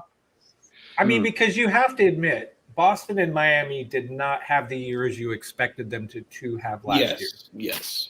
I think you have to agree with that. Now, if we're under the agreement that Boston is definitely going to have a better year than last year, maybe it's the same for Miami. I would agree with Miami if they didn't trade away their depth. Wow, he didn't even mention PJ Tucker, who somebody in the comments No, he did say PJ. He did say PJ Tucker. Oh, he did? Yeah, he said Morris, PJ, all that. Oh, I missed because I think your Toronto's, your Detroit, your Cleveland, your Orlando, even though Washington's okay, I could easily see the Washington having to fight for another play-in again. These are bubble teams, yeah. Yeah, now, see, with the Warriors, I think we're forgetting how good they still were even without Durant before. Yeah, but their team was so much different. Much better. Yeah, their bench was so much better. Different. Green has slowed down a lot. Like, even though I give Green, like, he can still get out there and do his thing, but you got a questionable Clay coming back. Absolutely. I still think Clay's going to – somebody – I will say this. I'll throw this in there, and this depends. I was listening to Matt Brooks started a podcast called The Clear Out. And I was listening, I think, his second episode. And I try to remember the guy's name, but he brought up an interesting point. I never really thought about it because it was my concern of like, shit, what's going to happen with, KD coming back? Because for the longest time, depending on how old you are, if you tore your Achilles a long time ago, like you were done. Like that was it. Like, but then you have the advances of modern medicine and all the different mechanics and things that they've taken these really drastic, like Achilles, your ACL, and they've just gotten light years better than you could ever deal with, and the recovery and the training. So it's not as once bad as it was back in the day. Now, the theory, and this guy was talking about, he said he looked at all these medical forms, like these diagrams, and he's like, when he really started examining KD, he saw that KD generated more, what he felt he generated more power from his shot on his upper body opposed to his bottom body. And it also helps that KD is like a scarecrow and he's not carrying around. Yeah. And he's not carrying around a ton of weight, which I think does help, but Clay comes across a little more stock to me. I don't know if that same type of thing fits in there. I don't really know if Clay, I haven't really dissected Clay's thoughts. Does he look like he's more of a lower body, like generating power from there? He's a leg shooter. Yeah. And now my question too is, and this is the other one, I didn't look into it deep, is are his injuries on opposite legs or are they on the same leg? Opposite. Because if they're on the same leg, I don't know if it's like better if they're opposite or on the same leg, because then you're dealing, depending on your recovery, you're dealing with two legs that are essentially, because I've had my ACL replaced, of course, playing basketball, and I know that it takes a lot out of you, and you've got to rebuild the leg. And I can only assume somebody said same leg, I think. Wow. That might be better for him, but if it's on the same leg, then that's good. He can at least work out the full same leg and get it back to strength, opposed to having to work out two legs. So I guess that's a better thing. But how's he getting open this year? Who's creating the shot for him? Oh, I mean, come on. Clay's still gonna. I mean, dude, he's still gonna get open. I'm not putting them to be like wax the Lakers like the way some people think. I mean, granted, they did give the Lakers a run for their money, but at the end of the day, like, I meant that seriously, though. How's he getting open? Of course, come on. How do you think he's not? Like, no one's gonna leave Klay Thompson open. Of course. Well, you don't leave a catch and shoot but at the shooter same wide time, open. though, how did he get open before? Well, he can move. We got to see how he moves. He's gonna get his shots. Like, I do believe he's gonna get open. I do believe he's gonna have enough mobility to get open. Plus, when Steph has the ball or whoever, I mean, he is gonna be. It's not like he's gonna not be open just because he had his injuries, dude. I think he's definitely gonna get a shot. I mean, it helped obviously when he had more around him, like Brandon was saying, but they definitely don't have the team they did in the past. But the only issue with Klay is he can't create his own shot. Yeah, how does he get open? That's why I was asking that. You don't tell me you don't think Steph's ever going to get double teamed? Oh, 100%. But the guy who's double teaming him isn't leaving Klay open is my point. Like, you don't leave Klay because he's a catch and shoot shooter. He's still going to get open at some point, of course. I mean, I get what you're saying, but he's still going to be open at times. Not saying that he's at times. He's just not going to be a sleeper. Aaron says I'm sleeping on Golden State. I'm not sleeping on anybody. I'm just not saying they're going to wax the Lakers like some people are saying. That just wax the Lakers. That's just dumb. Like, I don't like the Lakers, but even when I was watching the game today, and there's people in Discord or even on Twitter, it's like people are like saying Lakers are trash. It's like, no, dude, the Lakers aren't trash. Like, they definitely lost some things, but they also gained a lot. And it's like, with their shooters, they're gonna have a field day from 3-point land. Like, well, they don't. Well, the thing is with the preseason, people don't understand is teams don't scheme. They don't look at scattering reports. They don't run plays. It's all free motion in preseason. Yeah. So you got to take preseason with a grain of salt because they're not even game planning. Exactly. But you could tell just by some of the shooters that the Lakers had that when you introduce AD, LeBron, and Westbrook on the floor, and you guys got these three guys taking a whole lot of heat, that somebody like Malik Monk or Melo is going to be wide open at some point. They have guys on that team. I would love to leave Malik Monk wide open. Leave him open. His shot selection has not changed one bit, and that scares me for Lakers fans. But he still was hitting them pretty consistently. I mean, yeah, but that's not going to happen when you're game planning against him. I agree. I get what you're saying, but you're still telling me that you're not going to draw enough tension. Oh, I'm sure, but is he going to see the floor as much if he's not making shots? He's maybe going to get maybe 4 or 5 shots a game if he plays 20 minutes a game. But if he doesn't make those, does he get those minutes? That's all I was trying to say. Yeah. It'll be interesting. All right, let's wrap this up. I'm going to go around the horn. Age, give me your last words. Brandon, if you want to stick in and give your last words, and then we're going to get out of here. Shout out to the whole Nets Kingdom. Shout out to AJ again for leaving us his trusting us with his platform today. We appreciate him. It's looking good this season. I mean, obviously, this was a great start. It always feels good to beat the Lakers in any capacity, so that always feels good. And shout out to everybody who pulled up today. Shout out, of course, you, Saint, Chubbs, Rage, all the regulars. Come join us in Discord. Like the video on your way out. Subscribe if you haven't already. And peace out from the desert, man. All right. Thanks, Age. Thanks for coming up, bro. All right, Brandon, what do you got, man? This was fun. A lot of different perspectives. It was a pleasure to be on, guys. It was pretty fun.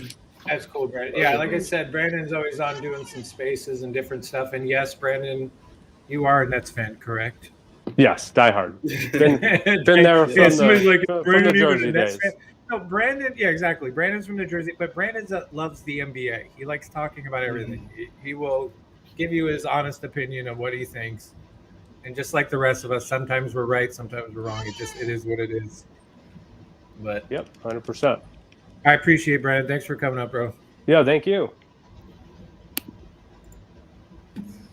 Chubb's Rage, what you got? Go, Rage. You know, it was fun watching the preseason games. Back.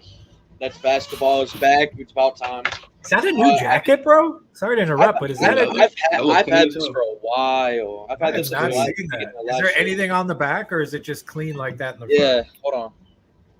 I'm not sure if you can see like the back. Yeah, there you go. Oh, sick. That's sick. That's like a rain jacket, huh? It was like a I think the Nets wore it. Like that was like the sideline jackets, like the warm-up jackets or whatever. I've had this since the beginning of last year.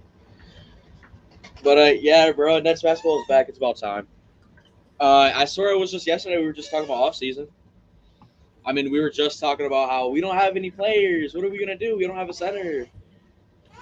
Do we really want Claxton to start as our center? It's been a long time coming, but you know it's definitely looking good. Shout out Nets Kingdom.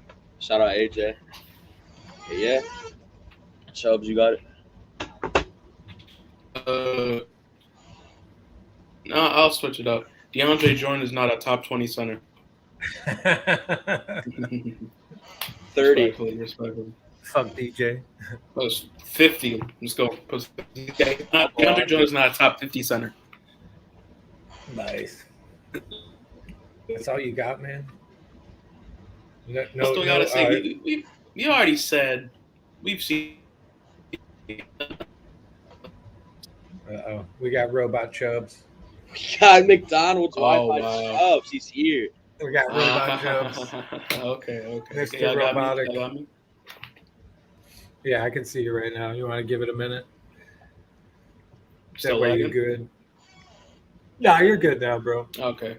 Yeah, DeAndre Jordan is not a top 50 center. Yeah, that's what I'm... Top 50?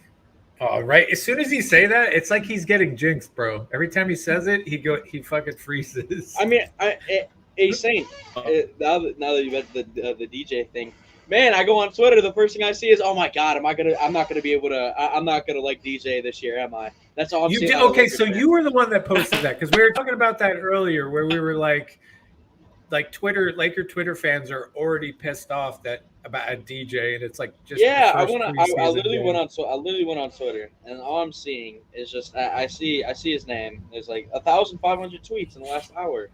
I'm like, oh, what could this possibly be about? Oh, DeAndre Jordan sucks. That's all I'm seeing. That's all I'm seeing. No way people watch a DeAndre Jordan hoop over Sunday Night Football. I'm back, y'all see me? I'm back. Yeah. It just seems like every time you bring up DeAndre Jordan, there you are frozen again. Now we can't hear you. I feel like your last words should just be silent. You know what? No, let's try reverse psychology. DeAndre Jordan is a top 20 center. It didn't freeze. No, it did freeze. I think you got to like he's top 5 or something. It's the only way it's gonna work. That's funny. No, I mean, hey, like you said, dude, we've said it all kind of like so far today. I just know I'm hyped up for this season. I'm excited to see more guys. I'm excited. It drives me nuts. I got to wait a damn week to see the game. I'm still contemplating flying out to Brooklyn. It is my birthday on, I think, Thursday, which is the 7th, right? Is that what that is? My birthday's the 9th. So, yeah. Oh, nice, right? Yeah. So I'm like contemplating. Yeah, it's Thursdays. Because my kids, I think they have something planned, and I don't want to be that scumbag father that flies away. Right. You know, like, that's what you got. I got to be. So I don't know yet. I'm waiting to find out officially to see if they're going to plan anything. If not, I'm going to do a last-minute flight. But I also tried to go to today's game, but it was just too late when I realized, but then I was looking at the tickets and I'm like, oh, Right. I was gonna try and sit like courtside, but that would have cost me like $1,200. Jeez. Yeah, that's For where I preseason- was like for a looking at it, preseason right? game at that, For like, preseason, wow. exactly. Yeah. So no, but I do have a friend that has that does. He's a regular ticket season holder. We were talking, and he told me that when they come out, he's like, "We're gonna hook up." So I'm definitely gonna go see him when they come here again. But I don't know, like yeah, Swaggy, yeah, facts. I can't wait. It's gonna drive me nuts a whole nother week. But I think after that week, for that, let me, if I'm wrong. So after that week, so we have like a whole nother week before the next preseason game. So what will be interesting to see from now Sunday till what is that? The 8th? Right. So what I'm interested to see is if there's any moves between now and the 8th, the next preseason game. Was today enough for them to make any decisions? I guess we'll wait and see. And then after the 8th, you got the 8th. And then I believe, yeah. And then damn, they really stretching us out this year. Yeah, so the 8th, the 11th, and then let's see. Damn, really not. Yeah, 8th, 11th, and 14th are our next 3 games. So it's kind of spread out, but yeah, I'm looking forward to it, man. I'm excited. We definitely have a much better team than we did last year as far as our bench is concerned. And if you watch the game, you had to see the immediate impact. So that right there just gets me excited. Out the gate, there were so many improvements, and that alone is like, praise the Lord. Thank God I don't have to see DJ get Butterfingers every time. What was good too is that you just saw like an actual game. Like you weren't worried, like, because that was the thing about last year, is that you didn't even really see like a real team where players were not really playing their position. And then the guys that you would want to come in, Nash wasn't playing to at least give us some semblance of what like a real roster looks like. It just felt like it was a bunch of guards last year. It's like every time I think of last season and I think of my bench, I just think of shooting guards, and that was it. That was like all we subbed in was just a shooting. Hey, we need a center. All right, bring in pretty much. Bring in TLC, bring in fucking Tyler Johnson. Like exactly. Tyler fucking Johnson. Yeah, like I'm just so happy we don't have to put people in positions that no longer need to be there. It's just it just makes me feel so much better. Swaggy said they gave the Lakers 6 preseason games. They need all the reps they can get. I don't know. I mean, okay, am I wrong by thinking some of these people are bagging on the Lakers being that bad? Like, I mean, if you're a Nets people fan, really think. I think it's just shit talking. No, of course, really but I wonder how many people really actually think they're trash. I don't know. Curious of that. But I want to see how that big 3 goes, though. Definitely. Yeah. Well, everybody thinks Westbrook's going to be Westbrook. I imagine Westbrook playing off ball. I think Westbrook is going to be – this year is going to be the most different Westbrook we've ever seen. I'm not saying he's going to be good. Not saying he's going to be – like, we don't know. Lights out effective. But I do think we're going to see what he's usually played before. Exactly. He's never been in a role with some guy like LeBron that could just take. I mean, their whole success depends on how Westbrook approaches and if it's successful or not. Because if Westbrook can't find no groove with that Lakers team, it's going to get ugly very quickly. Well, let me ask you another question. We saw Melo eventually chill out with his ego and feeling like he needs to be a starter and the guy, and he eventually like kind of humbles himself and allows himself to be a role player and fit in where he needs to fit in and be a better player. And you've seen like a little bit of, I don't want to say a revitalization, but you've seen him take on a different role and be effective. Now, is this that year for Westbrook where it's like, yes, Westbrook, you're a walking triple-double, you're a stat stuffer. We know you can carry a team, but can you now play within a system and step back and be that guy that's going to be asked to do certain things and do it? So it'll be interesting to see that there as well. But all right. Well, Nets Nation, thanks for tuning in. Thanks for coming on. Appreciate it. You guys, Chubbs, Rage. Yep. AJ, we miss you. Age, everybody that rolled up, thank you. We don't know when we'll be live streaming again. Maybe it'll be if there's somebody gets cut, who the hell knows. Otherwise, for sure, next preseason game, we'll be rolling up here. So, yep. Y'all have a good night. Brooklyn Way, Little Jersey swag. And until next time.